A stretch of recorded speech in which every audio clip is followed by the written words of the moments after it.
As soon as they reached the octopus, Kana shouted a command, left flank. Hearing the order, Run quickly took his assigned position. Leave it to me. Immediately after, he gripped his weapon tightly and let out a spirited shout. Meanwhile, one of the octopus's tentacles coiled as if to grab Run, but it failed and was instead injured by him. At the same time, on another side of the Kraken, Kana and Bota were running and trying to duck to avoid its attacks. In the distance, the man with the round head wasn't standing still either. He quickly opened fire with powerful shots. While the bullets were injuring the giant monster, Kana and Bota also rushed forward. Not giving the octopus a moment's rest, Kana raised her sword high. Without any hesitation or reluctance, Kana attacked fiercely. At the same time, Gong and Sonia also shouted out in unison. Each took on one of the monster's tentacles. But the giant octopus still had plenty of strength to attack. Gong shouted in alarm, "Damn it, they keep attacking." Hearing this, Run, not to be outdone, said, "Cut them all down." Seeing the chaotic scene, Bota thought to himself, just cutting off these tentacles won't do anything to it. I need to aim for its body. While the group was waiting anxiously, there was a sudden movement under the water. The octopus reappeared, its tentacles wrapped menacingly around several giant containers. As soon as he saw it, Bota shouted, "Here it comes." Suddenly, from out of nowhere, several harpoon lines shot out, piercing one of the monster's tentacles, causing it pain. Seeing this, Bota was very surprised. He turned his head to look and silently asked, "What?" A group from New York had appeared. They were using heavy weapons, attacking while shouting, "Pull." At the same time, one of them announced loudly, "New York is here to provide support." The Kraken's tentacles were pierced by the harpoon lines, its blood splattering everywhere. The New York group continued to use heavy weapons to attack the monster. No matter what they did, the monster was unharmed, which made Clark Miller shout in alarm, "Don't let it move." At the same time, a few people in the group quickly attached grappling hooks to the corners of the cargo containers, with the other end of the lines attached to ropes. After preparing the trap, one of them ordered, "Pull." The lines were immediately pulled taut. Instantly, the lines connected to the harpoons embedded in the Kraken's tentacles were also pulled up. After a while, the monster's tentacles were finally pulled out of the water. At that moment, the monster's entire body was also hoisted up. Seeing this, Clark Miller gave a meaningful smile and remarked, "We've cleared the way for you, Busan. Show me what you've got." Meanwhile, Kana was looking in a certain direction, a bewildered expression on her face, thinking, "Miller." From out of nowhere, several bullets suddenly flew in, hitting the octopus fiercely. Seeing this, both Bota and Run were surprised, their eyes wide with alarm. From the distance, a convoy of ships was powerfully approaching. From one of the ships, a few voices called out, "Aroma, over here." On that ship, several soldiers were using heavy weapons to continuously attack the Kraken. Everyone's face was extremely serious, highly focused on the battle, because just one moment of carelessness could mean leaving their lives behind here. The sound of gunfire continued to ring out without stopping, and the octopus became more and more heavily injured. Being attacked by so many people at once caused it so much pain that it thrashed about frantically in desperation. The monster's whole body trembled continuously from its agonizing wounds. As soon as they saw that sight, the soldiers couldn't help but wonder in astonishment. Huh? Suddenly, the monster's two tentacles, which looked like giant chicken thighs, created an incredibly powerful suction. Before anyone could understand what was happening, Aroma's two ships were violently attacked by the waves, shaking terrifyingly. The ship was trapped in the middle of a giant wave created by the Kraken, unable to escape. A moment later, the ship could no longer withstand the tremendous pressure and snapped in two. The people on the shore who saw the scene couldn't help but be horrified, exclaiming the ship was cut in half. Gong quickly figured out the cause of the incident and shouted a warning, "It's that water jet, be careful." The octopus had no intention of stopping. It continued its assault. Whenever the water jet it controlled swept past something, that thing would be instantly sliced into two parts. A few soldiers were terrified. They desperately wanted to flee, but it was too late. Several cargo crates were sliced apart, and the ropes being used to restrain the monster were also completely destroyed by the water jet. As soon as they saw this, Uku and Tasa shouted in unison without planning it, "The ropes are broken." After escaping its restraints, the giant octopus let out an angry roar. It continued to attack with those water jets. A few unlucky victims were split in two, while still stunned and not understanding what was happening. Each time it swept the water jet across, Bota's group had to scramble to dodge in a panic. But there were some who, perhaps because they were not fast enough, could not leave this place safely. The water jet continued to move, showing no sign of stopping. Bota had a very difficult time dodging the attack. After successfully dodging, he suddenly called out to Run. He immediately turned his head to look at Bota, his face full of bewilderment. Without responding to Run's confused gaze, Bota quickly ran over. Suddenly, Run shouted loudly, "Maximum energy." At the same time, he powerfully slammed his weapon onto the ground, sending sparks flying continuously. Then Bota also leaped high into the air, waiting for the opportunity to strike. As soon as he had done his part, Run shouted to announce, "Go, Bota." Receiving the signal from his teammate, Bota charged forward without a moment's hesitation. He unleashed his most powerful attack, pouring all his pain and hatred towards the giant kraken. Bota's weapon shot out a dart rope, powerfully piercing through the water jet created by the monster. A critical hit struck right in the middle of the giant monster's head. Before completely collapsing, the octopus still wanted to drag Bota down with it, so it unleashed an extremely powerful water jet. But unfortunately for it, Bota was protected by a hero's luck and narrowly escaped disaster. After escaping the perilous attack, he quickly attacked one of the monster's tentacles. Bota used all his might to strike the tentacle that looked like a giant chicken thigh. He roared in fury, "I'll cut you in two." As soon as the words left his mouth, the octopus's entire body was sliced into two halves. After being sliced in two, the kraken's blood splattered everywhere. The octopus was thrown and tumbled down into the deep sea. As soon as its head was severed, the monster's internal organs were revealed to everyone. It looked incredibly horrifying and disgusting. Sonia couldn't help but scream when she saw the sight over there. Hearing the scream, Gong also hurriedly looked. The person who had just attacked the giant octopus couldn't help but show a look of utter horror at the sight. Everyone screamed in unison, full of surprise. It's hard. Bota quickly rushed forward, raised his weapon, and attacked. He spun in the air, creating an incredibly fierce gust of wind. The spin was powerful and mighty. From below, an incredibly powerful beam of light suddenly erupted. It was so strong that it blinded everyone who looked at it, with tiny specks of seawater radiating around. It was the light emitted from Bota's weapon as he plunged his blade straight into the giant octopus's heart. The light gradually faded and then went out, which was also when the giant octopus's blood splattered everywhere. It let out a pained scream, its blood splashing directly onto Bota's face. But he had no intention of stopping. Bota's hand holding the weapon tightened even more. In too much pain, the octopus began to move violently, causing Bota to be caught off guard and thrown into the air. Even though it was near death, it could still wreak havoc one more time. Because its body was so large, when it moved,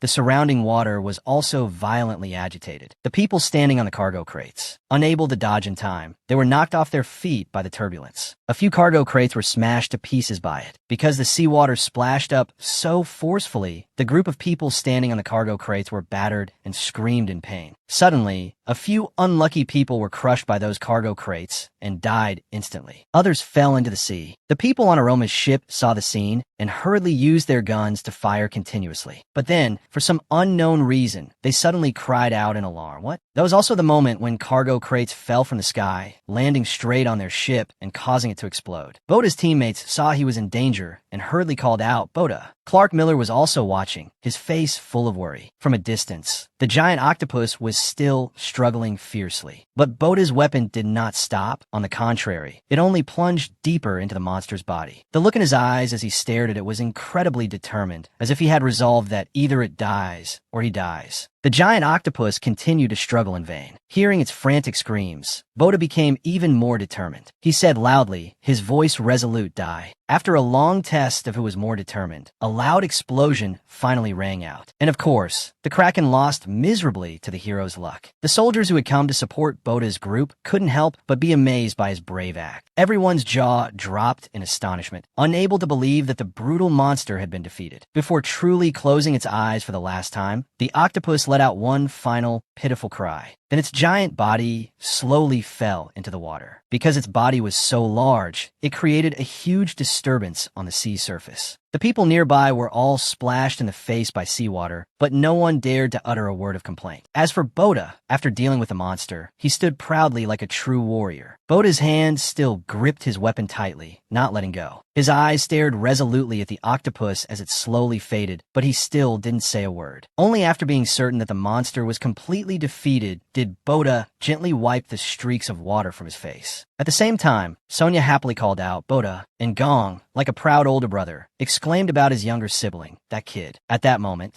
the others also hurriedly shouted to celebrate the victory. He's the one who killed the Kraken. As soon as one person started, the prisoners couldn't help but shout in amazement. He killed the Kraken. It's so unbelievable. The bald-headed man stammered, Captain, how are we planning to rob someone like that? The old man with the missing teeth was so stunned, he couldn't say a word. The members of Aroma's team also got off their ship to celebrate the victory. He killed the Kraken, Bota.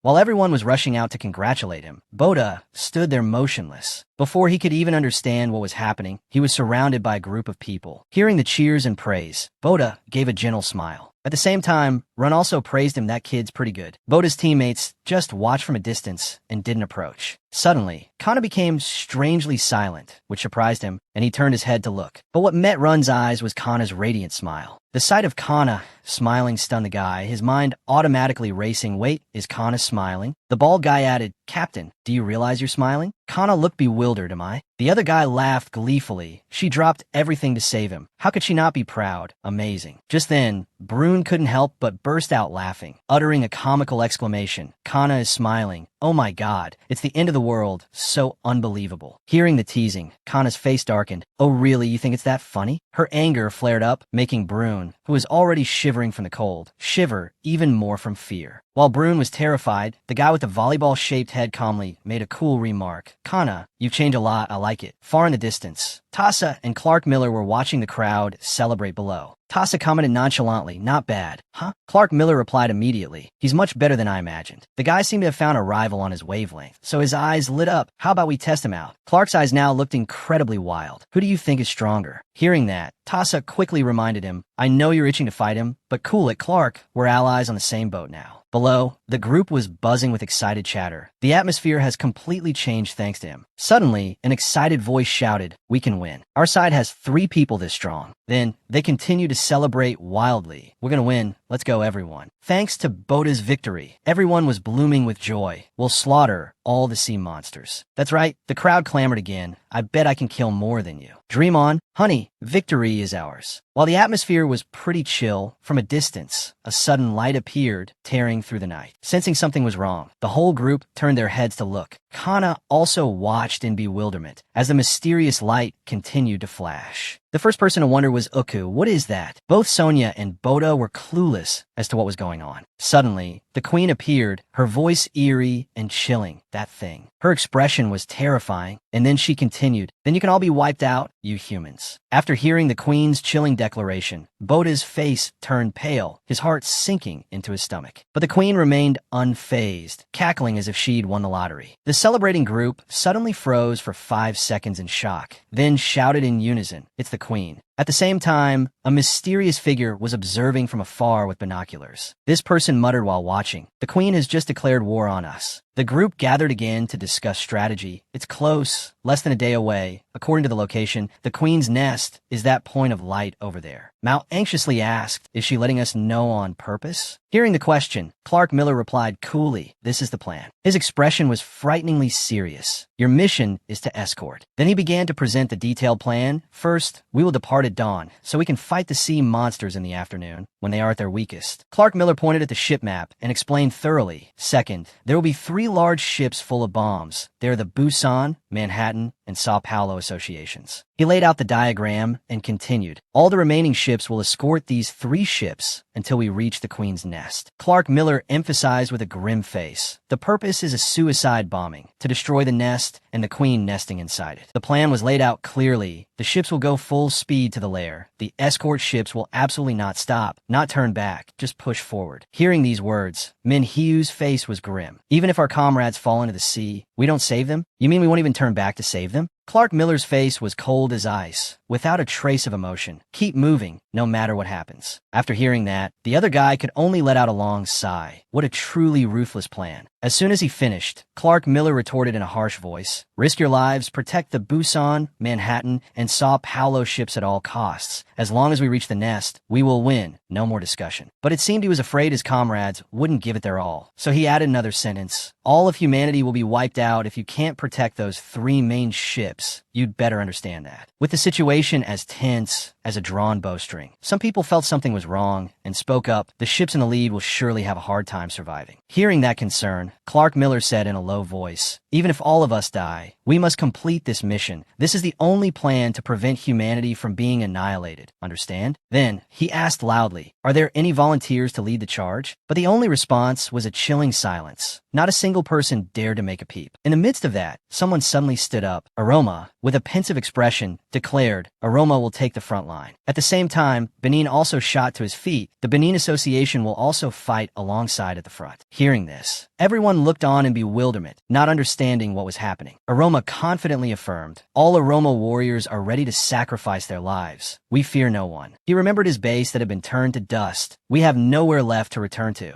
Aroma spoke, his voice full of tragic grandeur. What could be more frightening than that? We have only one request for those who survive, that is to remember our sacrifice. At this point, his eyes suddenly welled up. Please, let the wandering people of Aroma live a normal life like everyone else. After hearing this, Clark Miller, without hesitation, said, New York will carve it into our hearts. Immediately after, Kana also spoke up. Busan solemnly swears. Mao also stood up. Oasis Port swears to complete this mission. We will not retreat. Hearing those heroic words, Aroma replied, thank you all. That's all we need. That's enough. Night fell, strangely peaceful, but everyone knew that tomorrow morning would be a bloody battle. The ships began to weigh anchor. On deck, the warriors were checking their gear. While working, Sonia lamented, anyway, this plan is incredibly cruel. I can't believe we have to follow this plan. Hearing that, another person chimed in. I don't understand why you all trust Clark so much. Have you never grumbled or been annoyed with him? He treats us like disposable pawns on a chessboard. Tassa heard this, her eyes gazing into the distance. We all know Clark is a terrifyingly ruthless man. She asked back nonchalantly, but do you think Mercy will help us kill those hideous sea monsters? Without waiting for an answer, Tassa continued, if you lose a comrade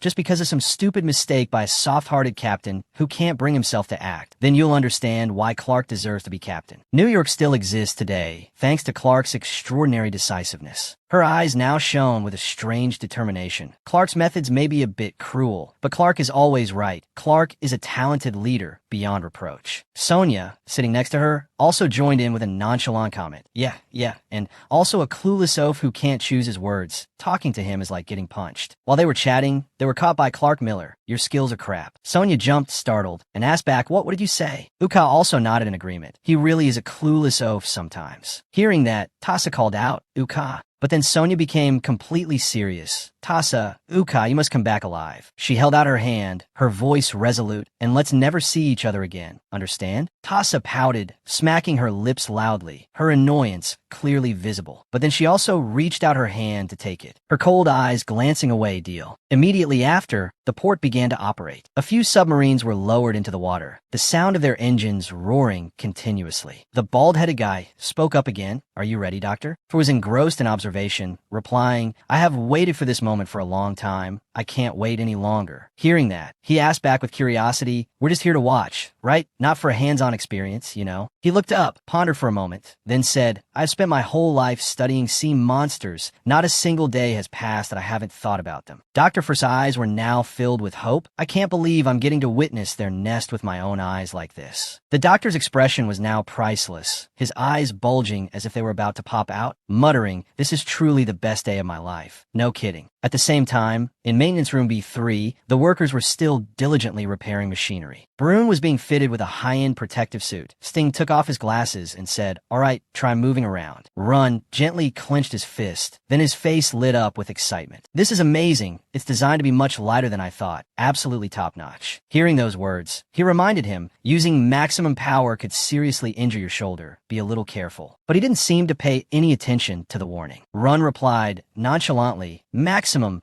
then immediately tested the new weapon without hesitation. His iron fist delivered a devastating punch. Its power was terrifying. Sting saw this and could only shake his head in exasperation. I told you to be careful. But Run didn't care, a mysterious smile playing on his lips. This is my last chance to slaughter the sea monsters. I should at least prepare properly. At the same time, in the kitchen, with the lively sounds of cooking, Mao suddenly spoke up. I think the people participating in the battle will stay on the island, right? The chef heard this and replied, Mao, Then he continued, his voice a little wistful. This might be the last time I see the old folks. So at least, I want to prepare a proper meal for them with my own hands. I know, if I hesitate any longer, I will surely regret it. Mao looked bewildered, muttering, regret? Then he suddenly froze. After remembering something, Mao hurriedly shouted, I'll regret it to death if I don't confess to Kana. Hearing this, the chef was startled. What did you say? Seeing the young man crying and about to rush off, he quickly held him back. No, you can't. You'll really regret it. Good heavens, things will get very bad. Why is it like this? At the same time, Kana was standing pensively on the ship's deck, gazing at the vast, expansive night sky. A white bird suddenly flew by, immediately catching Kana's attention. The bird carefully fed its helpless chicks in the nest. Watching the scene, Kana couldn't help but fall in a deep thought. The baby birds, chirping loudly from hunger, suddenly stirred Kana's compassion. You all have been dragged into this war without even knowing it. Even so, she remained firm in her original decision. I've waited for this day for a very long time. I can't give up. The horrific, bloody scenes from her past still haunted her mind. At 14, the day I lost all my loved ones. This only strengthened Kana's resolve. My life was shattered, yet those bastards are still alive and well, it's not fair. It had turned her into a completely different person. I became so hateful that I became numb. I no longer wanted to communicate with anyone, nor did I care about life or death. My only goal was to kill all the sea monsters. I even thought about death without any regrets. In her most desperate moment, a different thought suddenly flashed in Kana's mind, but I realized something seems to be changing. I'm no longer just filled with hatred. I don't know since when, but I've come to desire to live so much. She began to list each reason, from when Lita no longer cried all night after I held her in my arms, or from when those 2 kids stayed up all night to take care of me. I risked my life to save those 2 kids. Returning to the present, Kana looked into the distance, but in the end, I was the one who was saved. Bota approached from a distance, calling out, Kana. She looked at him, her eyes filled with an indescribable sadness, silently grateful in her heart. It's all thanks to you. A gentle voice replied immediately after Bota. The young man seized the opportunity to score points by draping his warm coat over her shoulders. Are you cold? Bota looked straight into her eyes, his gaze affectionate. We still have some time until dawn. Why don't you go get some rest? Kana replied in a low voice, I don't want to relax and fall asleep. Hearing that, he also quickly decided, in that case, I'll stay up with you. Bota smiled gently. Let's stay up together until morning. At the same time, Clark Miller was training intensely, drenched in sweat. He swung his arm, instantly creating sharp gusts of wind that tore through the air. A few unlucky butterflies flying by were immediately sliced in half. This unbelievable result made Clark Miller feel quite smug. In the old, dilapidated hallway, steady footsteps echoed. A sudden knock on the door interrupted Brune's preparation for tomorrow's life or death battle. He looked at the person outside the door, surprised. Who is it? Sonia, why are you here? The young woman just smiled and replied succinctly, I choose you. Sonia's suggestive words left Brune frozen, his face bewildered,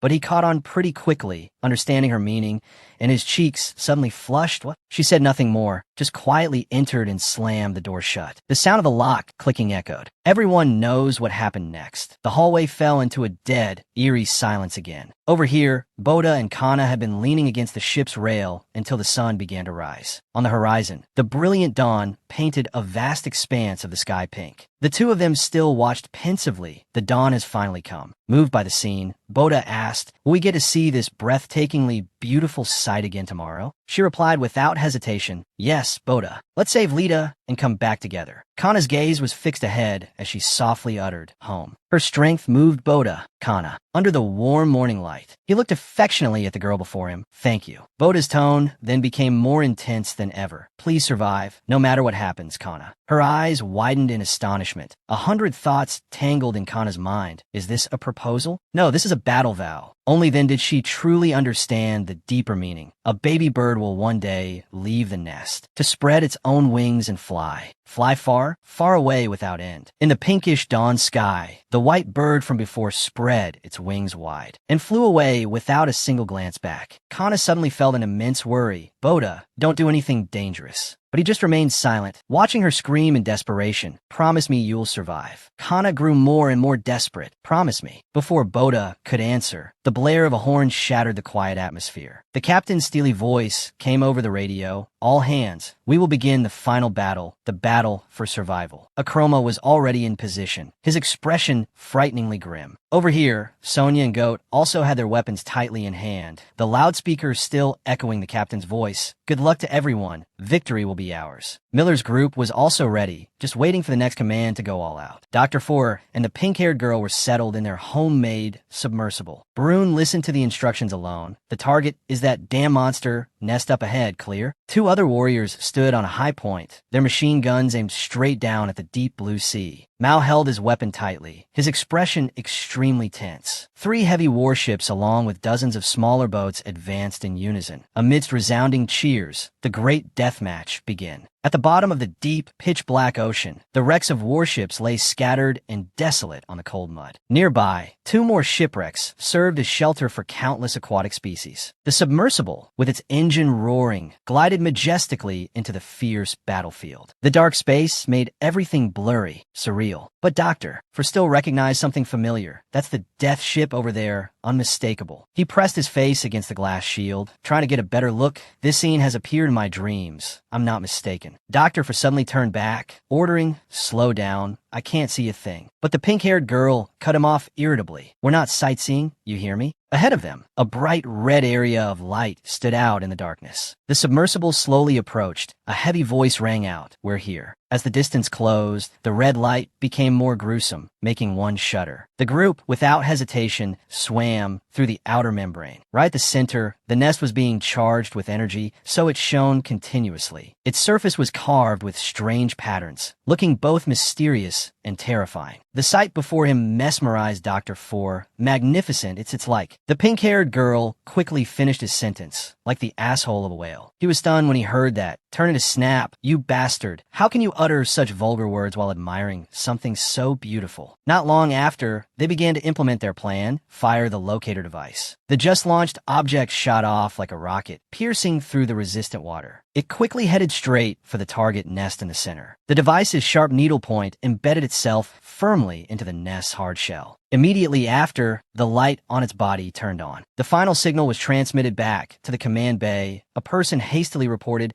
"We have the exact coordinates of the nest, sir." The captain let out a soft sigh of relief. They did it. The captain immediately gave the order, "Destination is 12,000 meters away. All forces increase speed by another 5 knots. Hurry up." The fleet of warships suddenly cut through the waves, seawater splashing onto the decks. The bright sun shone down. The sky was crystal clear without a cloud. A warrior held a machine gun, his eyes fixed on the target ahead. He looked up at the sky, letting sweat drench him, and quietly prayed, "Please, a little more sun, oh God." Beneath the deep ocean, where the nest was being mysteriously nurtured, the pink-haired girl steered the probe sub, hovering above. "Do you think we'd win if I launched a torpedo at that thing right now?" Doctor for coldly threw a bucket of cold water on her crazy idea. A volcanic eruption probably wouldn't even phase that thing, let alone a torpedo. It's not that easy, my friend. He immediately turned the sub. "Let's go back to base." The pink-haired girl cried out in alarm. "What? Wait a minute." But Doctor, for paid her no mind, continuing his action, "I don't want to linger in this minefield for another second." Mal looked bewildered, muttering regret. Then he suddenly froze. Suddenly, a giant sea monster appeared, chasing closely behind them. It took a bite out of a part of the submersible. Both he and the pink-haired girl screamed their heads off, their faces pale, but their hands still gripped the controls, not letting go. They desperately sped towards the wreck of a sunken ship, dragging the ferocious sea monster with them. The powerful collision created sparks from the friction. The girl held the controls firmly, gritting her teeth as she steered the sub. Without hesitation, the pink-haired girl fired a critical shot at the sea monster. Its body was shattered and thrown far away, followed by their submersible. Dr. Four was breathless after the narrow escape, my God. Before he could even recover, he noticed something unusual. What the hell is that? Thousands of sea monsters were simultaneously emerging from the nest. They emitted ear-piercing sounds that were hair-raising. Dr. Four was so horrified his mouth hung open, his voice trembling. The sea monsters, just how many of them are there? Swarm after swarm, they swam in one direction. The pink-haired girl quickly realized their intention to the east. They're heading towards our main force. On the sea surface, the fleet continued to advance towards the bright red dot on the horizon, 10,000 meters to the destination. The monsters attacked in unison, and from the Army's side, gunfire also began to ring out. The announcements came rapidly, 9,000 meters left. At the communications officer station, the radar screen continuously updated the situation. Suddenly, countless green dots appeared, approaching them at lightning speed, gradually forming a tightening encirclement around the entire force. The communications officer immediately reported, his voice full of panic, "We have signals from many unidentified objects moving ahead. They're all sea monsters. The sea monsters crawled along the seabed, layer upon layer, swarm upon swarm, looking like a mighty army. They chose a strategic position and suddenly stopped. Then, one by one, they emerged from the water, bearing their sharp, ferocious fangs. Each one's set of teeth looked so menacing that one bite would send you to your grave. They crowded together, trying to lift their heads above the sea and continuously emitting ear-splitting screeches that felt like they could rupture eardrums. Suddenly, a giant pillar of light slammed down right in the middle of their formation. The ones swimming nearby took the full force of the attack. The formation began to fall into disarray. A red object commanded advance. Immediately, the monsters opened their mouths wide, and from within their bodies, another strange creature emerged. This creature looked much larger and more ferocious, with a jaw full of sharp spikes. The queen glared, her voice full of murderous intent. "Kill every last human for me." The horde of sea monsters, like a disturbed beehive, charged forward like hungry tigers. They also pushed and shoved each other to get to the front. One stepped on another, trying to fight for a tasty morsel. The captain immediately became alert, holding the radio, and ordered the legion, "Prepare for battle." He repeated the command, "Prepare for battle, prepare for battle." The soldiers quickly got into position, guns at the ready, concentrating on the deck. It's starting. A fierce wave of sea monsters rushed in from the distance, easily surrounding the entire legion. The fresh-faced recruits, their hands holding their guns, trembled like leaves. Because this was their first time in battle, their hearts pounded and their legs shook. Looking at the endless line of sea monsters ahead, they understood all too well, we are completely outnumbered. This is going to be tough. Akroma stood calmly among his men, trying to calm them. "Brothers." He looked serious, his voice resolute. "I am honored to fight alongside you in this battle." The other soldiers also took the opportunity to have a quick heart-to-heart, even though they were all shaking so much they could wet their pants. "We are honored to be with you in this moment of life and death." Akroma smiled with satisfaction at them. The sea monsters had closed in. His eyes reddened, and he shouted loudly, his voice ringing out, "Akroma Legion, take their lives for me." All the soldiers were in a ready stance to fight for revenge for our losses. He finished with a sentence to boost his comrades' morale. "The time for revenge has come. Let's fight." The two Vanguard warships led the charge, immediately loading their weapons. Akroma continuously fired from the automatic rifle in his hand, shouting, "Fire." The soldiers also fired relentlessly on his command. The monsters were hit and fell like flies. Fresh blood gushed out, dyeing a whole area of the sea red. But the soldiers continued to fire fiercely. As soon as one group of monsters fell, another emerged to take its place, as numerous as ants. Although they had killed a considerable number, they still swarmed the sea surface, showing no sign of decreasing. Gradually, the sound of gunfire remained, but the sea monsters had turned the tide. There was no longer a scene of bloodshed, as they had become immune to the bullets. That was also when an even larger wave of monsters emerged, closing in on the two Vanguard ships. They easily glided across the sea, broke through the encirclement, charged straight into the rear of the formation, and swarmed onto the ships. The sea raged violently. The ship rocked as if it would capsize, while the soldiers continued to attack frantically. Everywhere in the formation, there was no place without the shadow of the monsters. The soldiers could only fire continuously, but it seemed all efforts were in vain. Although the encirclement was broken, a few unlucky monsters were still killed. None of the soldiers had died, yet everyone was giving their all, firing without rest. The number of sea monsters killed was increasing, but compared to the stormy attack of the entire monster horde, it was a drop in the ocean, because they had gotten very close to where they were standing. With a gentle bump, the first warship sank, and the fate of the soldiers on it was sealed. Then it was the second warships, turned to disappear in a similar fashion. The remaining ships fought back frantically, trying to signal each other, "It's on the ship." For the soldier fighting by the window, the million-dollar view allowed him to clearly see the bloody jaws and sharp fangs of the sea monsters. And one of the monsters' arms easily bent an iron bar like a dry twig. They tore apart one side of the ship's hull like paper, leaving the remaining soldiers in utter confusion, gaping at them in astonishment. The fattest monster in the pack charged forward first, taking down the nearest soldier in an instant. Then the next soldier was also snatched up by it, dragged down its throat. The warships were smashed one by one like tofu, then gradually sank to the bottom of the deep sea. Over here, Akroma, with a sword in one hand and a gun in the other, fought frantically with the sea monsters, determined to fight to the death. The familiar soldiers of the Akroma Legion fell one by one into the claws or bellies of the ferocious monsters. Bodies piled up, turning the entire deck into a pool of stinking red blood. Yet another soldier ended up in the palm of some sea monster. Although Akroma tried his best, firing relentlessly, he still couldn't save him. Suddenly, the ship exploded violently, tearing it into two pieces. Akroma, with his great fortune and luck, survived the horrific explosion. He tumbled toward some barrels on the ship, but his ordeal wasn't over yet. The sea monsters saw a delicious meal and rushed forward, intending to devour him. Akroma struggled to get up, shouting for Akroma. Then, he continuously fired his remaining bullets into the nearby barrels. The barrels were immediately riddled with holes, sparking large flames. The sparks quickly ignited the liquid inside, erupting into a fierce fire. The unlucky monsters were burned to a crisp, then sucked into the fiery vortex. The explosion also completely disfigured Akroma and the entire ship. Not a single piece of armor was left intact. Its destructive power was so great that the relief force moving from a distance could see it clearly. The command radio crackled again, 5,000 meters left. The wreckage of the Vanguard warships drifted closer, blocked by the support ships. Bota stood on the deck, his heart burning, his stomach churning. Seeing the tragic scene before him, he could guess what was happening. Everyone is using their own flesh and blood to clear a path for us. The fire of hatred burned in Bota's heart. He told himself, I absolutely cannot lose. I must succeed at all costs. I can't let their sacrifice be in vain. The commander's voice came again, reporting the battle situation. The front line has fallen. All support ships have closed in. The bloody battle had just ended not long ago, and the monsters, after wiping out the Vanguard, were now targeting them. Clark, his face as tense as a drawn bowstring, warned urgently they're coming. Under the sea, a swarm of bizarrely shaped sea monsters was rushing towards them at terrifying speed. They got closer and closer, their massive bodies churning the sea, creating fierce waves. The sea monsters surfaced, revealing sharp horns and long claws. Their claws dug into the ship's hull, creating flashing sparks. Then they scrambled to climb aboard. The sound of claws scraping against metal was chilling. Just then, a volley of bullets tore through the air, taking down a bunch of sea monsters, fresh blood splattering everywhere. After the first wave of attack, 3 soldiers tightened their grip on their guns, their eyes fixed on the target, just waiting for the command to fire. Clark, his eyes full of determination, shouted the order, "Take them down for me." The soldiers on the ship opened fire in unison on the sea monsters, fresh blood once again gushing out endlessly. Before the blood could even spread on the water's surface, the sea monsters from below continued to emerge, more numerous than ants. Tasa observed the situation and shouted, "This place is surrounded by sea monsters. There's no escape." Right after the shout,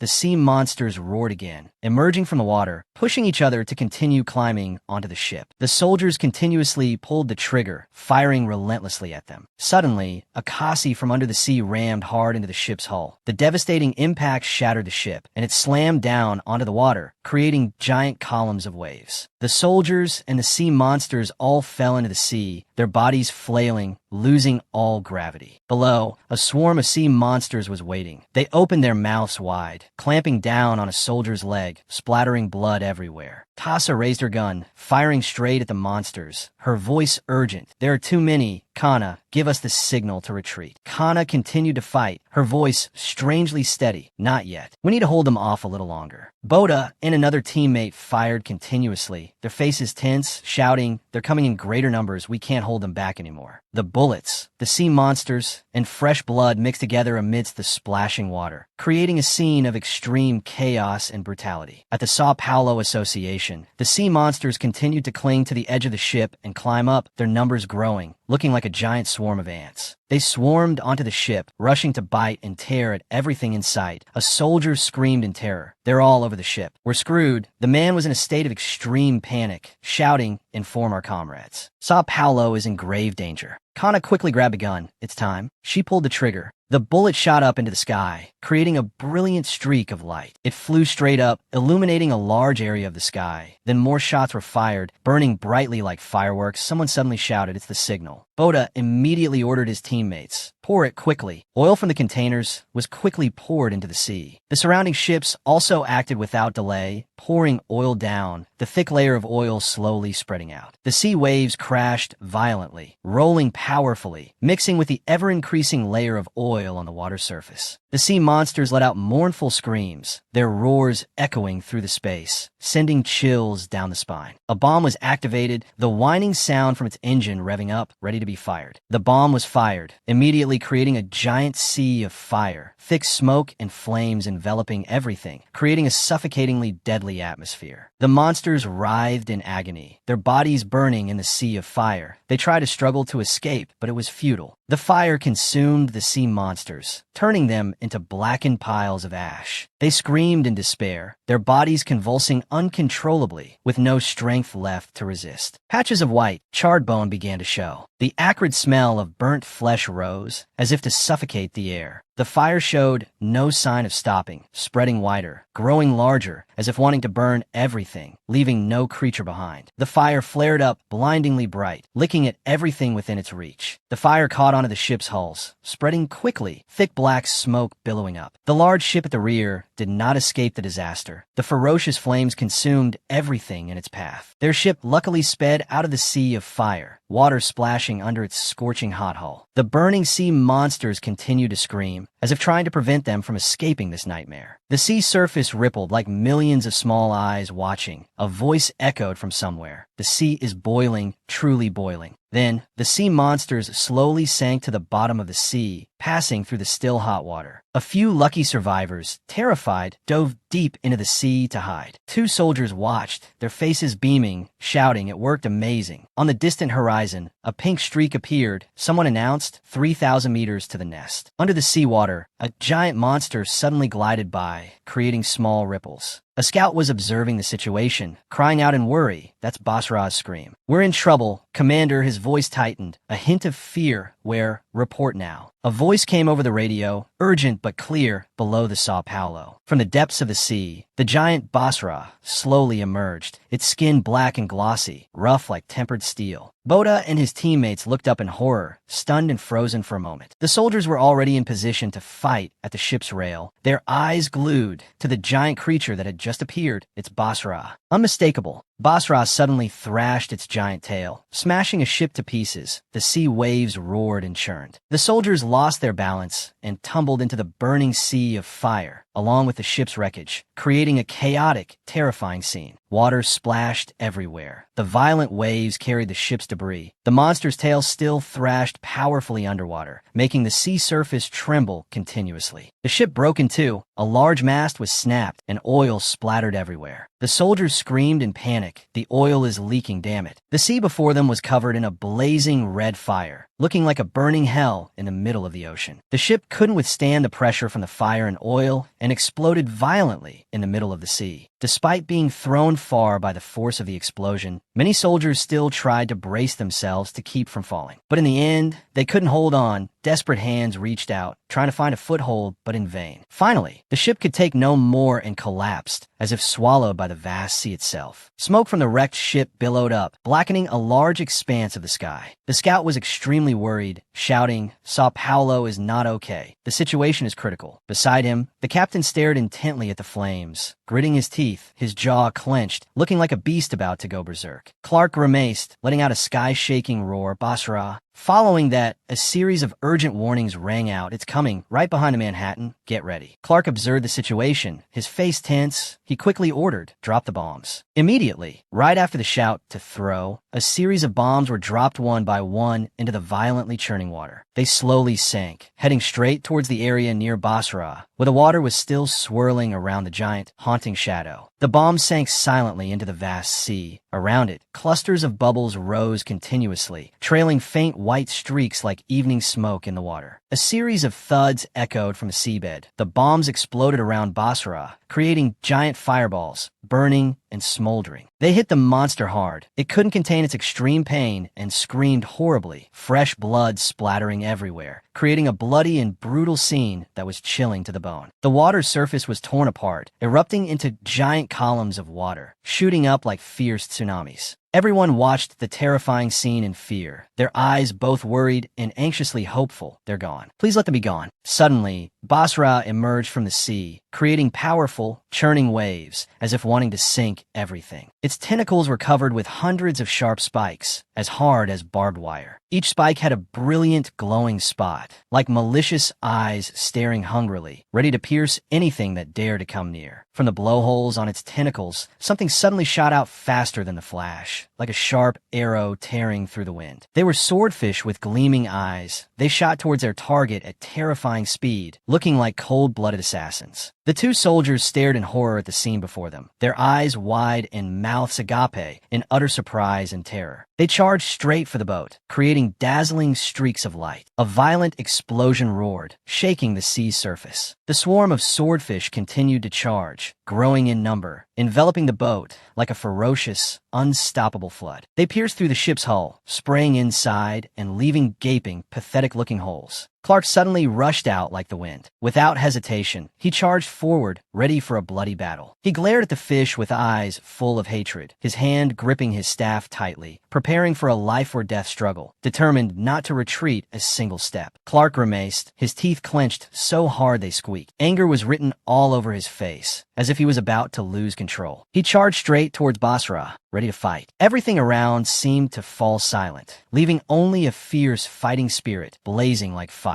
The sea monster named Basra slammed into the ship, causing an earth-shattering sound that echoed through the space. The structures on the ship swayed, on the verge of collapsing at any moment. Some people lost their balance and fell from above due to the momentum. The monsters were already wading in the water, seizing the opportunity to immediately attack their unfortunate prey. Suddenly, they all surfaced at once, menacingly approaching the ship like a pack of hungry beasts. The spearmen quickly recognized the danger. They're getting in. Stop it now. They continuously fired at the monsters, but it seemed futile. The creatures didn't flinch. On the contrary, they became even more frenzied. Then they swarmed inside, by the tens, by the hundreds, too numerous to count. The scene became utterly chaotic, like a hot pot full of monsters. Some who tried to block their path were torn to shreds and died on the spot. Others who were outside continued to fight, blocking the way to prevent them from advancing deeper. The sound of gunfire echoed incessantly. However, a sea monster arrived from the river, looking like a final boss. The power of firearms was completely useless against it. Its eyes were bloodshot, looking terrifying. Just then, Clock Miller appeared like a god. He spun his spear, delivering powerful and mighty slashes, then shouted loudly, protecting the ship. By any means necessary. More and more monsters gathered to attack. The ship tilted, about to capsize. Suddenly, Bota and Kana discovered that Manhattan was sinking. This is bad. Immediately after, the order was given, everyone stop. Manhattan is sinking. It can't be saved. It's heading towards the Busan Association. Bota shouted a warning. It's heading this way. Watch out, the captain ordered, his voice steely. Everyone full-scale attack. Don't let it escape. Meanwhile, the monster continued to move forward, looking like a machine of destruction. Kana said, her voice full of worry, not yet. We still don't have enough firepower to confront it. It suddenly looked up at the sky, its mouth wide open, revealing thousands of sharp teeth, looking like a giant shark. Kana was stunned. Then the monster began to spew a strange blue beam of light. They aimed straight at the building where the heavy artillery was located. A world-shaking explosion occurred right after. A massive fire followed, gradually burning everything. Fortunately, Kana and Bota managed to escape in time. The others outside also began to open fire, determined to the end to protect the Busan Association. We can't let it fall. If this ship sinks, all our chances will vanish into thin air. At that moment, Basra dived down again. Someone reported, it's 150 meters from the ship. The sea monster shot through the water, a mystical blue light radiating from its body, looking like a terrifying ghost. Bota shouted, it's about to ram us. Watch out! In a flash, just as Basra emerged from the water, another one immediately charged, its sharp jaws biting into the middle of Basra's body. Fresh blood gushed out. The sea monster roared in extreme agony, its teeth clenched tight, its bones feeling as if they would shatter under the brutal strength of its foe. Then, the unfortunate monster was mercilessly finished off by its own kind. Bota and Kana gritted their teeth, their faces stunned, and uttered, "Goddick." The captain's face showed a flicker of astonishment. What? Goddick? The creature named Goddick suddenly lunged forward. With a fatal bite, it tore off the ferocious jaws of the monster Basra. Bota and Kana were rendered helpless helpless, only able to watch as the two beasts tore each other apart. The sight was horrifying. The two creatures entangled and sank deep into the sea. Blood continued to pour from the bite wound on Basra's body, but refused to give up, still trying to attack Goddick by opening its sharp-toothed jaws wide. It gathered all its remaining strength, roaring as if it were the last bite of its life, then shot forward and bit Goddick's neck. Blood spurted in a long stream from a bite. Goddick struggled, surfacing above the water. It slammed hard against the side of the boat, causing it to rock violently. The two beasts, one biting down hard, the other struggling, churned up a large area of water, sending white foam flying everywhere. The situation was extremely chaotic. The massive bodies of the two beasts continuously slammed into the side of the boat. The boat rocked violently, causing the crew members inside to tumble, unable to stand firm. Even Bota and Kana couldn't escape the situation. They clung tightly to the ship's railing to keep their balance. The two monsters dragged each other back down into the deep sea, only their long, wriggling tails visible on the water surface. Bota and Kana finally regained their footing. They watched the life-or-death battle of the two beasts intently, not daring to look away. In the deep water, Goddick was still struggling to escape from Basra. Goddick let out a roar, thrashing so violently that Basra had to let go. Blood continued to gush endlessly from the wound on Basra's severed snout. After it released Goddick, Goddick immediately rammed it hard. Suddenly, Basra's tail moved. They twisted together. Then it suddenly bent its body, powerfully plunging its sharp tail into Goddick's head. Goddick turned its head, then with all its might, bit down hard on Basra. Once again, Goddick gathered all its strength, pulled Basra out of the water, and then slowly used its force to tear Basra's body in two. And so, Basra was annihilated by Goddick's terrifying power. The crew members on the ship turned pale, stunned as they witnessed the entire clean execution. Sonia bluntly shouted, "What the hell is going on? Did Goddick just kill Basra?" Under the water, Goddick swam away coolly after its glorious victory, leaving the two pieces of Basra's corpse to slowly sink to the bottom of the sea. Above on the ship's side, intently watching the once-in-a-lifetime scene, Bota suddenly noticed something unusual. He strained his eyes to see more clearly. In the far distance, a person was standing on a rock, spreading out large tentacles that were wriggling strangely. Trying to look closer, he was stunned to realize it was Lita. The little girl was also smiling at Bota. Her left eye had turned blue, with a bizarre cross-shaped pupil. Bota was so stunned he was speechless, trying to shout as loud as he could, "Lita!" Kana, standing next to him, couldn't hide her astonishment either, exclaiming Lita. At the nest, the queen's excited voice suddenly rang out, "There she is. There's my Lita." Elsewhere, in the deep sea, Goddick was still battling countless other Basras. Goddick charged, sinking its teeth into a Basra. Bitten fatally in the body by Goddick, the Basra shrieked in agony. Unable to escape the clutches of the grim reaper named Goddick, the unfortunate Basra gasped for breath and slowly sank into the cold depths of the sea. But how could Goddick let it go so easily? It opened its mouth full of sharp teeth, aiming straight at the weakening Basra. Then Goddick lunged, biting hard into Basra's body, finishing it off without mercy. At the queen's lair, having sensed Lita's presence, it laughed sinisterly. "Here is my little sister. You carry my blood, but you are also my sworn enemy. I have waited for this day for a very long time." The queen bared its sharp teeth and shouted, "Kill her for me." It cackled barbarically while chanting, "Go on, kill that Lita." In another development, on Bota's ship, the monsters controlled by the queen seemed to have a telepathic connection. They heard the command like a call from hell echoing in their ears. They all roared wildly in unison, a sound that was chilling to the bone. They went berserk,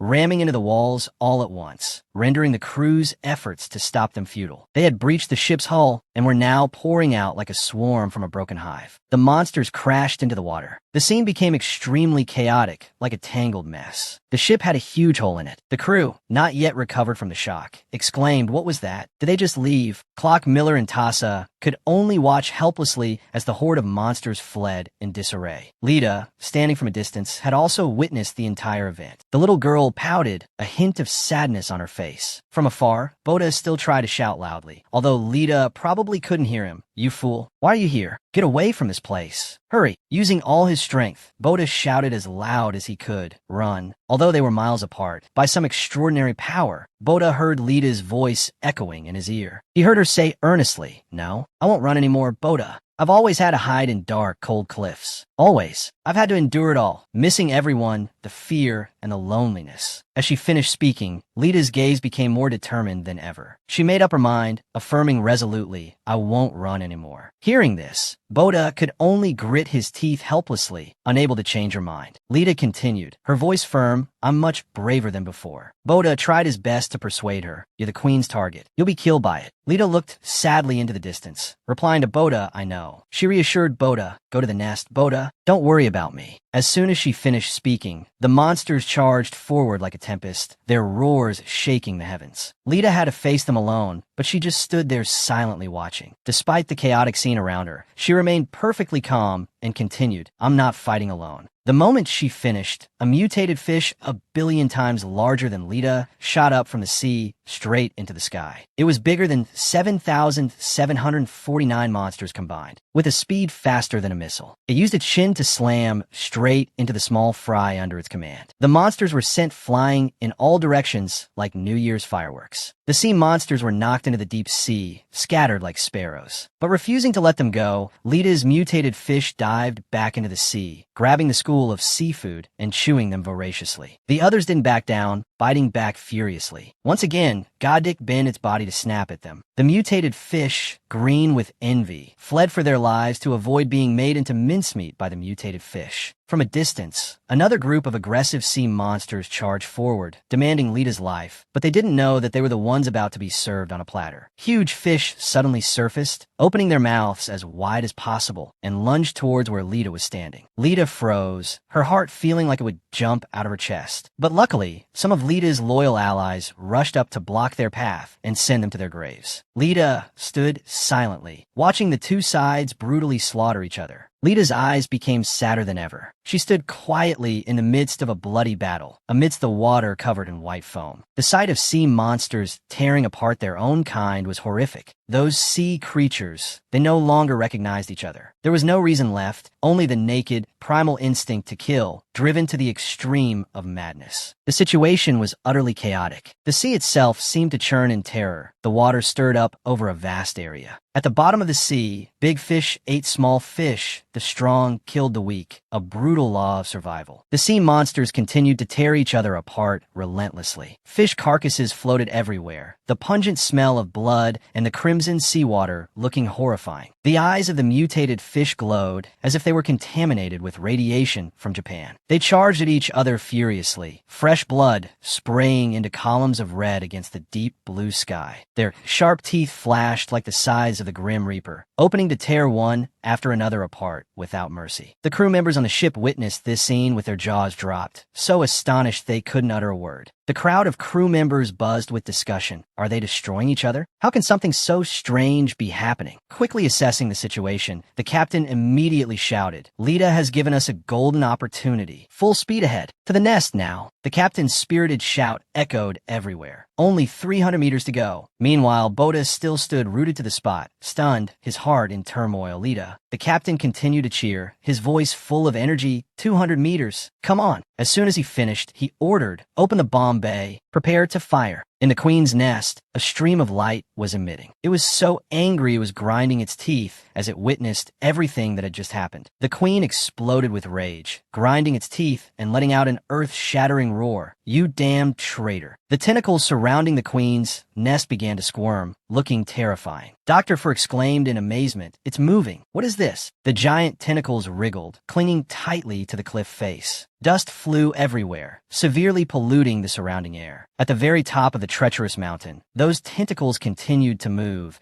just like a giant octopus hugging a large log. Perched majestically on the mountaintop was the queen, in a pinkish form, spreading all its tentacles wide, revealing a top-tier hourglass figure. It let out a threatening roar. Lita. It hissed, its expression 3 parts helpless, 7 parts furious. I have always taken care of you. What have I given you, huh? How dare you betray me? You must die, you damn brat. Ignoring the queen's self-pitying drama, the ship still shot forward, not flinching in the slightest. The captain's shout echoed, tearing through the silent space. Prepare to detonate the bomb. Because he shouted so loudly, the queen heard it. It paused for half a beat to compose itself. Then, it saw the door of the warship slowly opening. Inside, a formidable army was in position, ready to make mincemeat of it. Getting a little closer, it turned out that the person standing there was Brun, followed by crew members preparing their weapons, ready for battle. Brun reported authoritatively, ready. Hearing this, the captain without a moment's hesitation, gave a decisive order. Now, drop them all. As the command was given, the crew members acted instantly, without any hesitation. Suddenly, from under the water, something shot forward with terrifying speed. With a loud crash, the ship was enveloped and squeezed by giant tentacles. The tentacles attacked continuously, causing the ship to rock violently, its hull heavily damaged. From the sea, a supergiant creature lunged upward. It appeared right in front of Bota and Kana, tearing a huge hole in the ship. Kana's mouth fell open.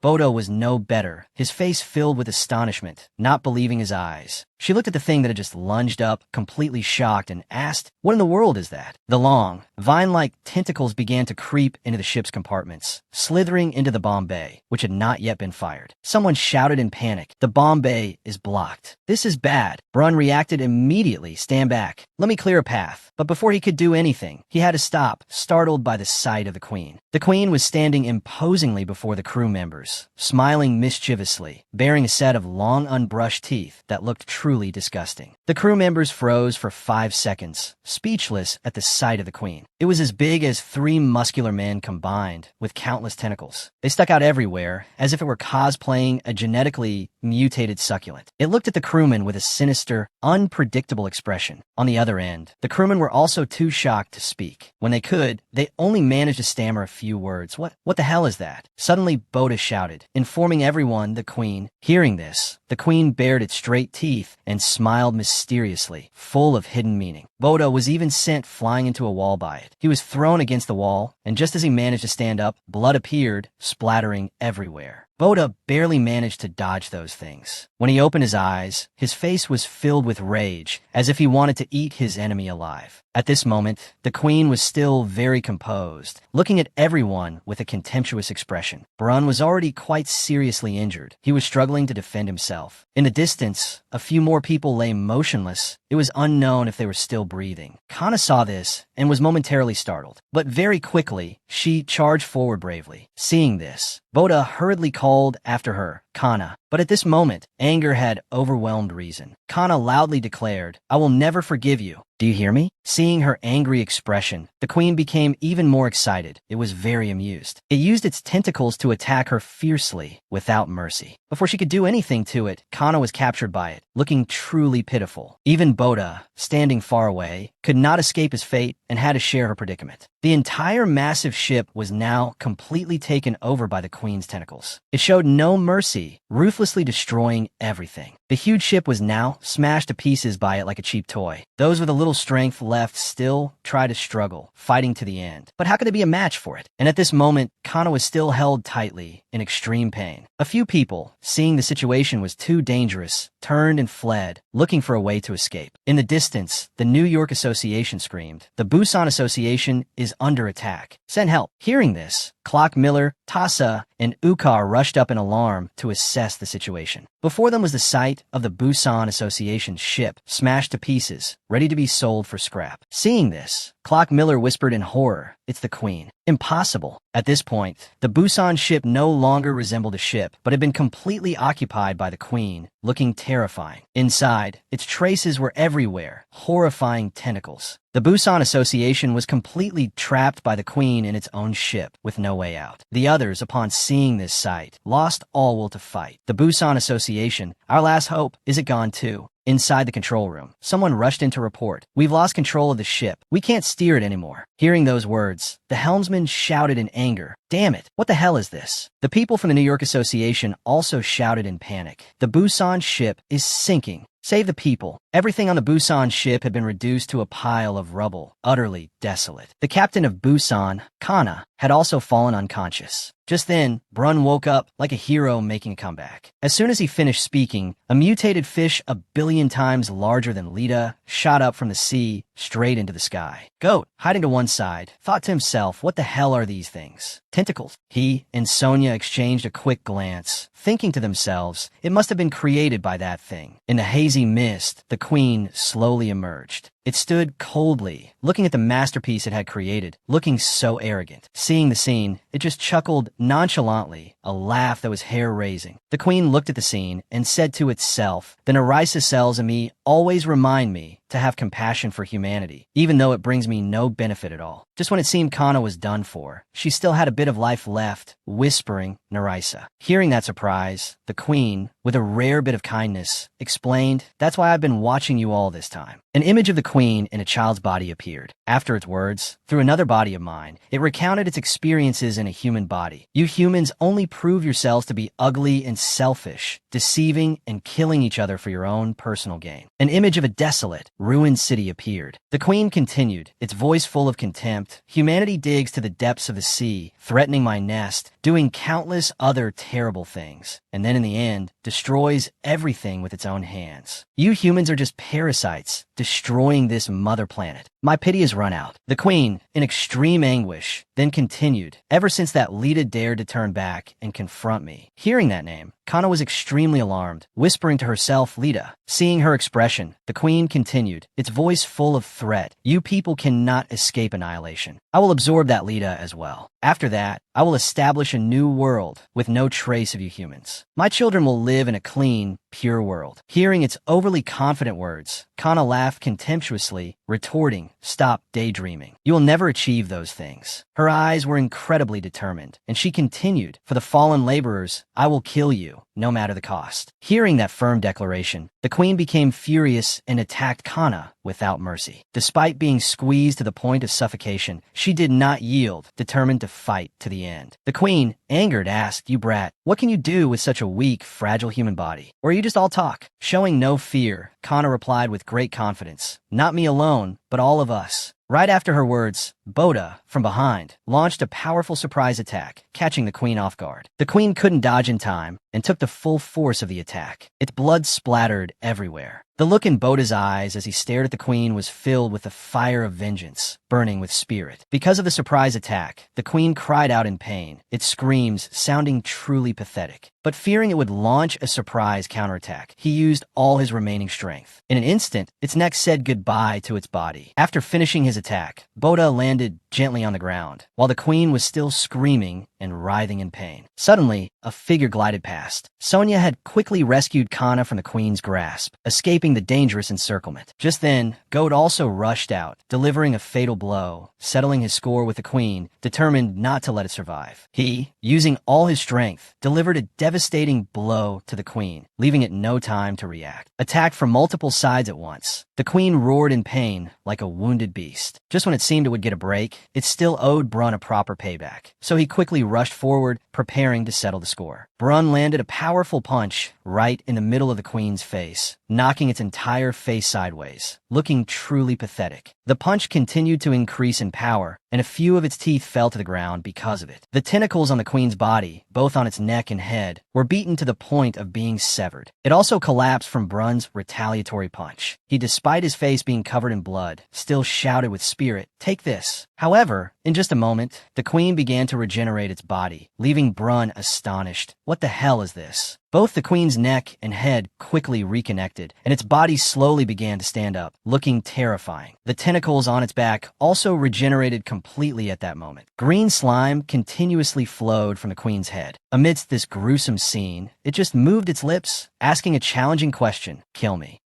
Bota, standing behind, also showed clear indignation, unable to believe what he was seeing. However, the queen paid him no mind. It just stood there, waiting for the wound to fully regenerate. Standing before Bota's group, the queen, with its overwhelming height and constantly wriggling tentacles, coldly told everyone, "I am an infinite entity. You cannot defeat me." Sonia stared at the queen, so disgusted that she sneered, "What is this monstrous thing?" Goat, standing in front, just clicked his tongue, his face full of contempt. The queen kept moving its lips, its mouth unable to hold back a ghostly smile as it spoke a terrifying truth. "You brought this upon yourselves. Soon, you and those tattered ships will sink to the bottom of the sea, never to see the light of day again." The more it spoke, the more frenzied it became. Its words were nothing less than a curse upon everyone. Feel the despair and death slowly approaching. It's painful, isn't it? Hearing this, Bota could no longer bear it. He roared in anger, "Shut your mouth." Gritting his teeth, he said firmly to the queen, "This ship will never sink. Do you hear me?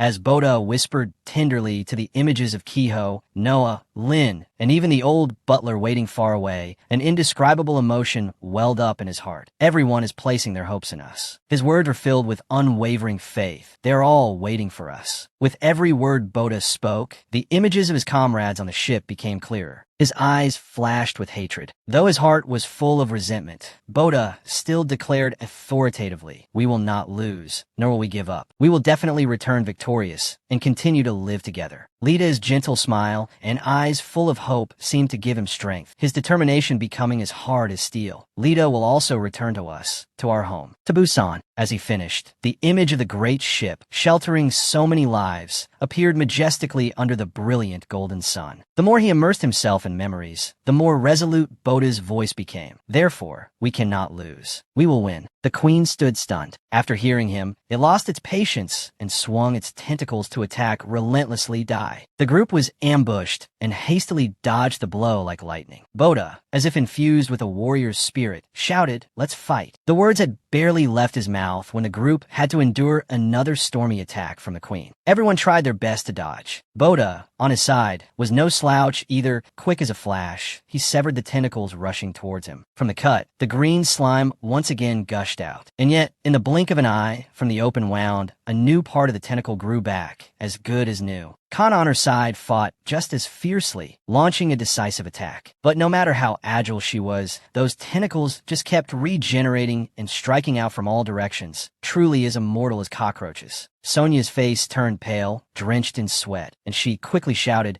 "It's regenerating faster than we can cut it." Brun, with his wealth of experience, quickly devised a plan: destroy its root. That's the only way to stop it from regenerating. As soon as he finished speaking, he shot off like an arrow, skillfully dodging the dangerous thrusts of the tentacles. Brun aimed straight for the queen's lower body, launching a powerful blast. But from above, the queen had controlled its tentacles to create a forest of sharp spikes. It stood as imposing as a statue, while its tentacles continuously shot out long thorns. Bota and Brun were scared out of their wits when they saw this scene. The thorns rained down, stabbing straight into the crowd with dense frequency. There was truly no way to retreat. Bota's group, who were charging forward to attack, had to stop. Everyone quickly braced themselves for defense. Blood splattered everywhere, a horrifying sight. Bota's eyes widened, as if he had seen something terrifying. His hand was pierced by a thorn, making it difficult to move. He could only grit his teeth and click his tongue in frustration. Brun, standing next to him, couldn't hide his horror. What are these things? Kana on her side was no luckier. A thorn had pierced her thigh, and she let out a soft groan of pain. Sonia and Goat behind them were in an even more pathetic state. They looked to be in extreme pain after being hit in a vital spot. It was a sharp pain indeed. The queen seemed to be enjoying this torture, a grotesque smile on its face. However, Bota broke free from the thorns. He charged forward with a crazed expression.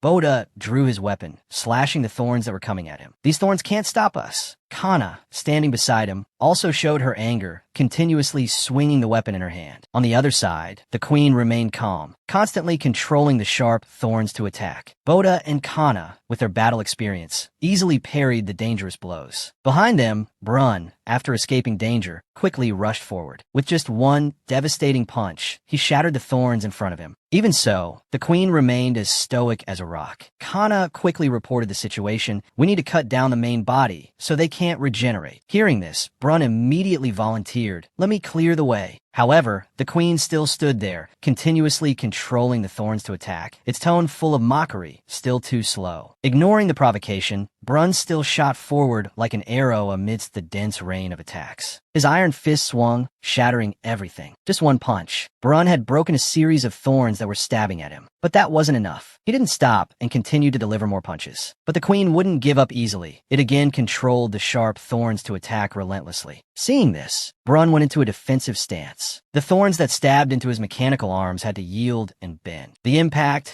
was extremely strong, sparks flying as the two objects collided. Although it looked easy, both of Brun's legs had been pierced by thorns. He could only clench his teeth, maintaining a determined expression despite the pain. Seizing the golden opportunity, Brun swung his fist. "Take this." His punch was as powerful as a hammer blow. With just one strike, he easily shattered the obstacles in front of him. A beam of light from his fist pierced through everything. The thorns far away were also broken in two because of it. This unexpected situation even surprised the queen. Although his head was stained red with blood, Brun's gaze was as determined as ever. After he cleared a bloody path, Kana and Bota rushed out from behind. Kana remained cool and calm, while Bota gritted his teeth, looking extremely angry. The queen seemed unable to believe its eyes, roaring in confusion. What? However, the two were determined to attack to the end. They both swung their swords powerfully. The queen's body was immediately severed, but even so, it was still a little short of being completely split in two. Seeing this, the two turned back. Kana quickly signaled again, but it was too late. A tentacle from the queen had already rushed over, easily knocking both of them far away. Bota also winced in pain from this attack. It seemed he was seriously injured. Both were thrown against the ship's hull, unable to resist. Sonia and Goat, seeing this from behind, became even more worried. They quickly turned their heads to look at the two, Bota, Kana. On this side, the queen showed contempt too close. Below, its body had already begun to regenerate, as fast as lightning. But Brun wouldn't give up. In a flash, he had rushed over. Brun delivered a precise punch to where the queen was regenerating, causing it to scream in pain. Its body was once again obliterated because of it. Brun now seemed to be in a berserk mode, continuously delivering a flurry of punches. Shatter! The queen screamed, simultaneously swinging its tentacles down. The thorny tentacle slammed straight into his head. Brun swung his arm, and the thorns shattered into pieces. But who would have thought it played dirty, with thorns sprouting from the ground? His body was now riddled with sharp thorns, looking like a porcupine. Drops of blood trickled down, soaking both him and the thorns. Brun spat out a mouthful of blood, and with that, he kicked the bucket. Bota and Sonia were both horrified, shouting in unison, "Brun!" Thousands of sharp thorns from the ground kept stabbing upwards, aiming at the group. A thorn pierced through someone's foot, causing them to suffocate from the pain. The queen shot out slimy orbs, which rained down on their heads. As soon as they hit the ground, the space cracked open, devastated. Rocks and dirt flew, dust swirling up like a firestorm. The scene was truly earth-shattering. The booming sound echoed, shaking both the earth and souls. It began to rain thorns down on Bota, causing him to fall and groan. A thick fog enveloped everything. The queen lifted Brun into the air, in front of the entire team. His hands hung limply, his eyes lifeless. The queen's hoarse voice rang out. Humans so weak, so easily killed by just a few holes in their bodies. It threw him more than 10 meters away. Bota saw this, gritting his teeth, his head steaming with anger. He hissed in fury, "I'll kill you." Sonia's eyes widened, a weak whisper escaping her lips, "Brun." Now, he lay motionless in a pool of blood. It was certain he didn't make it. Sonia's eyes welled up with tears. He sacrificed himself. The queen replied, "That's right. Fighting with all your might and overcoming all pain. In the end, you're just prey. Feel the patheticness of you humans to your very bones." The queen fell silent for a moment, then mocked, and then died in despair. Just as it finished speaking, a voice called out, "Hey." The queen turned around. A young man holding a spear was standing there. Clock Miller smirked. "So you're the queen, huh?" The queen seemed to grit its teeth, wondering who this guy was. Clock Miller stood tall and said, "So how many holes does it take to kill you?" Kana was surprised, Miller. Sonia, like Kana, was speechless. Go was astonished, blurting out, "Clock Miller." The queen sneered, "Still more flies." Then, thorns rose from the ground. The spiky thorns shot towards Miller. He skillfully dodged all of them. Quick as a flash, he used his sword to cut down all the thorns, not missing a single one. He charged forward. The queen unleashed its tentacles. Miller was surprised, but remained calm. The tentacles surrounded him, but he just kept slashing, one strike after another. The tentacles were severed. Miller, from above, spear in hand, descended like a god. He plunged the spear into a part of the queen's root-like leg. Then, using all his strength, he cut it off, causing the queen to let out a pathetic scream. But it was no use. Its thorn had already pierced Miller's left shoulder. His hand gripped the thorn tightly, blood oozing from the wound. Gritting his teeth, he roared in pain. He swung his arm one more time, and the thorns broke in two. A flash of light shone like lightning in a clear sky. It turned out to be the light from Miller's blade. With one clean slice, the queen's body was severed from the roots, deeply embedded in the ground. It felt like it was screaming pathetically, but no one could hear it. It fell to the ground, green blood gushing from the wound. Miller stood firm on the ground, turning his head to assess the situation. Sonia exclaimed with joy, "He cut it." The queen still stubbornly roared, "Little." a blade flew from a distance, embedding itself straight into the queen's head. Green blood sprayed out like a waterspout. It could no longer say another word. A figure jumped down from above. It was Miller. He landed on the queen's head, pushing the blade in deeper. Then he pulled it out, creating a large hole in the queen's head. The light reflected on Miller's handsome face, mixed with the queen's blood. It roared in pain throughout the space. It seemed its tentacles were growing sharp thorns. In an instant, countless sharp thorns from 2 tentacles pierced through Miller's body. He was surprised, gritting his teeth in pain. The queen's tentacle lifted him up, but he still held tightly to the blade embedded in its head. That blade was slowly pulled out. Miller escaped from the thorns, swinging his blade to cut the queen in two. At this moment, the queen's head split in two, green blood pouring out endlessly, a truly horrifying sight. It refused to give up, and sharp thorns grew again from its chest. Once again, the sharp thorn pierced through his body. He opened his mouth, roaring like the pained sound of a cornered wild beast. His eyes glowed with blue sparks. The queen warned, "I eliminate everything in my way and kill everything that offends my sight." Another sword flew by. It just spun once and broke all the sharp thorns. Miller threw his sword, splitting the queen's body into 2 pieces. That I'm the one who hunts. Now he struggled to prop himself up with his blade, blood dripping from his body, drop by drop. Split in 2,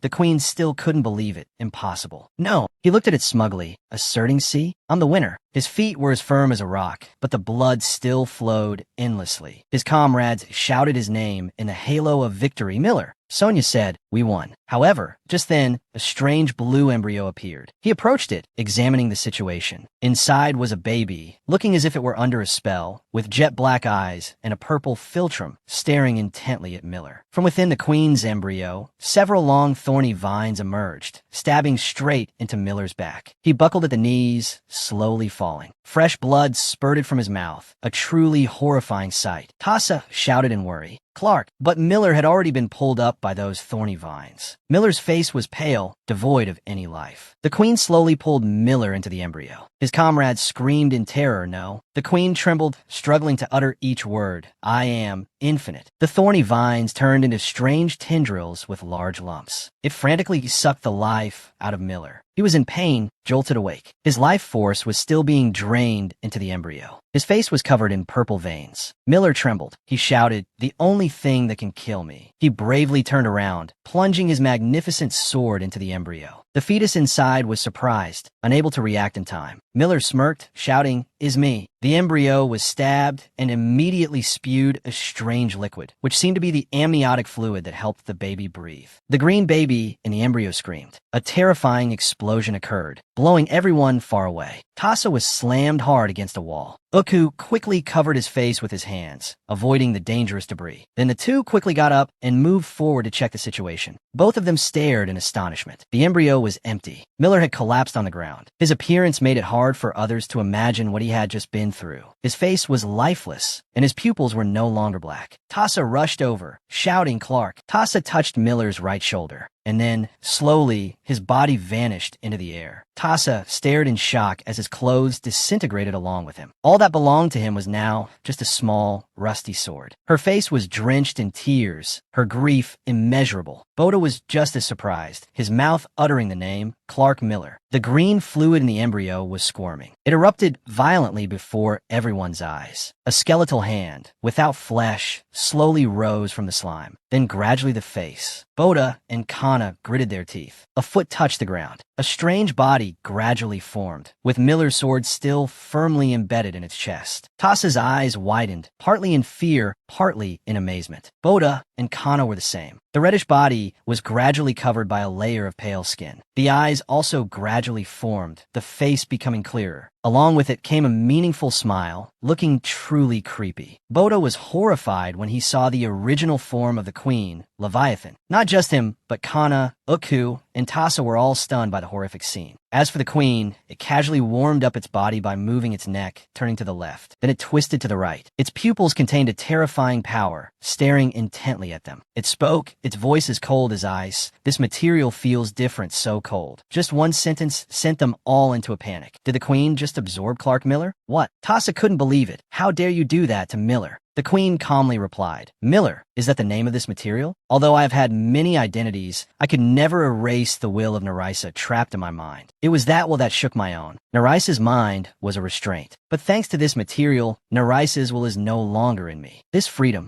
I am the sower of fear. Sonia's eyes widened. Goat gritted his teeth in disbelief. Tassa was the same. It even boasted, I will eat every one of you to the last crumb. This entire ocean will be submerged in a sea of blood. At the same time, a loud explosion rang out near it. Water shot up violently from below. The sound of gushing water increased, and strange vines spread rapidly across the city gate. Uka was utterly surprised. The three of them, Sonia included, were also terrified. What is happening? The queen replied frantically, it has begun. The seed is about to explode. Kana thought to herself in panic. We don't have much time left. Just like that, the seed grew at a dizzying speed, and it moved through the cracks in its path. She was determined, I need to get rid of the bomb. We have to do everything we can to break that gate. Leviathan immediately drew the divine sword. Just try. That sword seemed to be Miller's. It put the sword behind its back, and no one will pass through here, except the dead. Behind it, Brun lay motionless in a pool of blood, his fate unknown. Sonia's eyes were heavy with sorrow. She gritted her teeth. I'm not afraid of death. Sonia said. Uku and Tassa nodded in agreement. Bota continued. I will crush you and throw that bomb into your nest. The queen calmly said, I don't understand why you humans keep struggling like rats, even though you know that only death awaits you. I will kill you as you wish. Two swords, one belonging to Bota, the other to the queen, clashed in a life-or-death battle. The queen smirked cunningly. Bota gritted his teeth, ready to charge into a decisive fight. The two rushed at each other, fighting fiercely. The sound of their weapons clashing was sharp and relentless. Kana suddenly leaped high from behind, spinning once above Bota's head. The queen frowned, looking up with a wary gaze. She held two swords and brought them down hard. The two types of weapons collided, creating dazzling sparks. The queen was knocked back, but immediately it regained its footing and shot back. It slashed at Kana, but the blow was blocked by her shield. The two metals scraped against each other, making a screeching sound. Kana gritted her teeth, using all her strength to defend. Sonia and Goat on the other side, seeing such a fierce battle, shouted worriedly, Kana. Kana used all her strength, truly having to use all her strength in this battle. She roared, her eyes wide with a crazed look go. She and Bota fought together, holding off the queen to give the others time to destroy the gate. Kana shouted loudly, destroy the gate. The queen knew their plan. It immediately turned its back, wanting to rush towards the other group. Bota shouted, you stop. The queen then turned and delivered a devastating kick to his stomach, sending him flying backward, crashing into a pile of rubble. After taking down Bota, the queen leaped into the air, raising its weapon, preparing to strike down. It landed right in front of the soldiers. The queen spun its weapon in its hand, a confident smirk on its face. Then, the queen swung its weapon to both sides, light appearing like two blazing vortexes. Continuous slashes were directed at everyone. Sonia raised her weapon to defend. Uku also had to grit his teeth, trying to parry every frantic slash the queen unleashed. Goat was no exception. The sound of metal clashing once again echoed in the chaotic, extremely tense atmosphere. Far offshore, the queen's nest still floated peacefully in the sea. Deep below the sea, Lita was anxiously calling out silently, Bota. A giant fish with razor-sharp teeth suddenly appeared behind the little girl. It let out a roar to get her attention. Lita dodged to the side as fast as lightning, causing the huge fish's swipe to miss. After that, countless other fish rushed in, wanting to devour the little girl. There were still too many. The little girl hurriedly swam away, thinking to herself, I need to lure them further away. I can't let them get near the busting ship. The little girl turned around, calling silently, come here. She directly faced the monstrous fish, spreading her arms. Look at me. Then a few tentacles from behind the little girl emitted a dazzling light. That light threw the fish into chaos, making them stagger. The rays of light that the little queen emitted caused the fish to slowly retreat, their mouths agape as if they were screaming in pain. Everyone stood around Leviathan, observing and wary of its every move. Leviathan stood majestically on the mutated tree roots, its posture as arrogant as if it owned the world. Goat propped his weapon on the ground for support, his body covered in jagged wounds, staring at it. Tassa was not much better off. She groaned softly, trying to suppress the pain. Bota was just as battered, sweat mixed with blood flowing freely. Leviathan looked at the tragic scene before it, contemptuously remarking, how boring. Bota angrily stomped on the ground. Shut up. Then he rushed towards Leviathan, but it blocked him. Suddenly, sharp thorny vines shot out from nowhere. wrapping tightly around its scepter. It was Tassa's. She used all her strength to pull the vine back and succeeded in breaking the scepter. Bota took that opportunity to knock Leviathan down. It was thrown far away, but immediately after, it got up and counterattacked. Tassa was caught off guard. She was hit, and her weapon was sent flying. Tassa slammed hard against a tree trunk. Uku took that moment to strike it with his thorny axe. It didn't seem surprised at all. It turned around, kicking Uku. The kick knocked out several of his teeth. Leviathan cracked its knuckles. It continuously threw punches at Uku's face, leaving him no time to block. Then, it flung him hundreds of meters away. Kana swung her sword down from the air, taking advantage of its unguarded moment. However, it managed to dodge her blow. Unexpectedly, Kana had managed to wound it. The mark of her sword was deeply etched on its arm. She was overjoyed, finally a result. Kana swung her sword even more furiously, slashing at its body, and its green blood gushed out. She even cut off its arm and torso. But Leviathan counterattacked, punching her with full force in the stomach. The force was so strong that Kana crashed into a tree trunk, causing the tree to shatter. Bota, taking this chance, also rushed in from the air. He managed to land a deep cut on its body, almost severing its shoulder. Leviathan gently lifted the sword embedded in its body, transforming its remaining arm into a tentacle. It tightened its grip on Bota's neck. It lifted him up when he no longer had the strength to resist. It swung its fist to punch him. Goat watched in horror as his comrade was tortured. Both of them tumbled to the ground. A wooden stake pierced through Leviathan's left shoulder. It turned its head to see who was the author of this stab. "I am Sonia." She gritted her teeth, her eyes filled with hatred. And yet, it calmly whipped its tentacle at her, and she fell face down on the ground. Despite the pain, Sonia was still full of fighting spirit. Her eyes were determined. She swung her sword, running towards Leviathan. Underwater, countless explosions rang out. The queen's nest shook violently. It seemed it could not take it anymore. As the vessel said, "This thing will explode soon." Dr. Foy looked at the situation, worried. Why did they bomb this thing? Did they fail? He called out to everyone, "What happened? Answer me, Kana, Bota." That place has been blown to bits, water splashing everywhere. A voice came from inside the vessel, Brun. The urging voices of everyone still echoed in his ears, Brun, accompanied by screams from outside. "Hurry up, detonated." Brun was exhausted, silently thinking, "Who is being so noisy? I'm so tired." Outside, everyone was still fighting Leviathan. Both Kana and Bota were using all their strength, slashing again and again. Brun heard the harsh clash of metal. He told himself, "These tremors, everyone is fighting. I need to help them. But this body no longer listens to me." He tried to get up to help everyone, but his spirit was willing, but his flesh was weak. Suddenly the memory of that day rushed back. "I will become a sea monster-slaying spearman." When he and Sonia were having a happy time together, she agreed with his words. "I think this nickname suits you. 3 seconds, you'll probably become a fast spearman." Hearing his girlfriend's praise, Brun boasted, "I haven't even shown you all my skills yet. If I used all my strength, we wouldn't be able to fight tomorrow." Suddenly, Brun became serious. "Sonia, if we survive tomorrow." Before he could finish his sentence, she gently placed her lips on his. Looking at her lover with incredibly gentle eyes, "Are you planning to lie in bed all day?" She reminded him, "It's time to get up." Brun listened to Sonia, opening his eyes. His eyes darted around, searching for the girl he loved. Expecting to see her safe, he instead saw her leaning against a tree trunk, with a sword fatally stabbed through her chest. Brun's eyes widened in utter horror. Sonia was exhausted, her eyes lifeless, tears streaming down like a spring. As if reaching his breaking point, Brun cried out tragically. He placed one hand on the ground. Pushing himself up, he walked towards everyone. Kana was stunned. Bota's jaw dropped. Brun pushed himself to his feet, standing proudly like a hero, saving humanity. His eyes flashed, filled with the determination for revenge. Bota, as if gaining more strength, shouted, "Do it, Brun." He was full of fighting spirit, getting into position. Brun unleashed his move, maximum energy. He raised his steel hand, full of sharp spikes. A glorious light shone under the astonished eyes of Leviathan. Brun threw a punch, shattering everything. Objects shattered, flying everywhere. In the end, only debris and the approaching bombs remained. Leviathan screamed in despair. No, those bombs fell into the water. Brun stared blankly at the scene before him, blood dripping, drop by drop, to the ground. He was tired and collapsed. Brun suddenly remembered the promise he made to his love. "Sonia, if we survive tomorrow, let's go to my hometown." He was exhausted, his eyes lifeless, his breath weak. In the void, a hand gently stroked his head. Sonia gently sat beside him, comforting him. "It's okay. You were amazing." She said gently, "You must be very tired. Please rest." Brun gave a contented smile. Sonia's words to Brun, "My spearman." The peace was a complete contrast to the fierce situation at hand. hand, their survival uncertain. Bomb after bomb was dropped into the deep sea. The number was terrifyingly large. More and more bombs were dropped relentlessly. The destination of these bombs was a nest with its mouth wide open, catching the falling rain of bombs. The bombs quickly sank into every nook and cranny of the nest. Then a bomb was being detonated. That bomb cracked and exploded. The first bomb exploded with earth-shattering power. Its destructive force spread to the other bombs. Like a domino effect, the other bombs detonated simultaneously, their power incredibly immense. One by one, they exploded continuously, causing damage so powerful that it completely destroyed the nest from within. A loud noise like the sky falling echoed everywhere. The entire nest was torn to shreds. The explosion continued. The nest was torn into the tentacles that grew around it. Each tentacle was destroyed and then fell apart. At this time, Dr. Foy and his colleague were inside the submersible, observing the situation. The colleague reported they detonated the bombs. It's working, Dr. Foy. Unexpectedly, a volcano was erupting where the nest was. The bright red lava was continuously flowing from the volcano's crater. Seeing this, Dr. Foy shouted, "Lava?" He observed from the submarine and continued, "Lava is pouring out of the nest." The volcano deep on the seabed erupted lava violently. Dr. Foy reported, "The volcano is burning the nest." Immediately, he ordered the team on the surface, "Do you copy? Get away from there now. The volcano is about to erupt." On the surface, warships were docked close together. At this moment, the commanders gave the order, "Busan Association, run." The captain quickly ordered, "Everyone, retreat." The people on the ship urgently prepared to withdraw. The announcement speaker blared the commander's order, "Right now." Everyone on the main ship quickly hoisted up the smaller boats. The sailors from the small boats were also pulled onto the main ship. On the main ship, Mao frantically looked around. "Kana, where are you?" He yelled the two names, Kana, Bota, but his comrade beside him urged him, "We need to go now, Mao." Elsewhere, Kana, Bota, and Leviathan stood still, feeling the tremors from the bomb explosion and the volcanic eruption. Leviathan's face darkened. "My nest," it roared angrily at Bota's group. "I will never forgive you all. Don't even think about running from here." Bota held his weapon, saying resolutely, "We're not going anywhere." His face was covered in blood, but it couldn't dim the determination in his eyes. "This is the moment we've been waiting for, you monster." Kana stood beside him, saying in agreement, "Let's end this together." Leviathan, enraged, lunged to attack Kana. It screamed, "You bastards." Immediately, Bota rushed forward, using his sword to block its attack. Kana took the opportunity, swiped past, and slashed across its body. Leviathan clicked its tongue, looking annoyed, then turned, intending to deal with her. Of course, Bota wouldn't let it play any tricks. He landed another slash on its body. It looked up to the sky, groaning in pain. It tried to slash Bota, but missed. Seizing the opportunity, Kana spun around, preparing to strike it. The two of them, a perfect sword-wielding duo, attacked the enemy. Kana slashed its body, while Bota lightly pierced its arm, giving it absolutely no second to react. Leviathan quickly grew back its severed arm. Immediately, it stabbed straight into Kana's chest, causing her to cough up blood. Kana used all her strength, gripping Leviathan's hand tightly, trying to pull it out. The queen muttered in discontent, "You insects."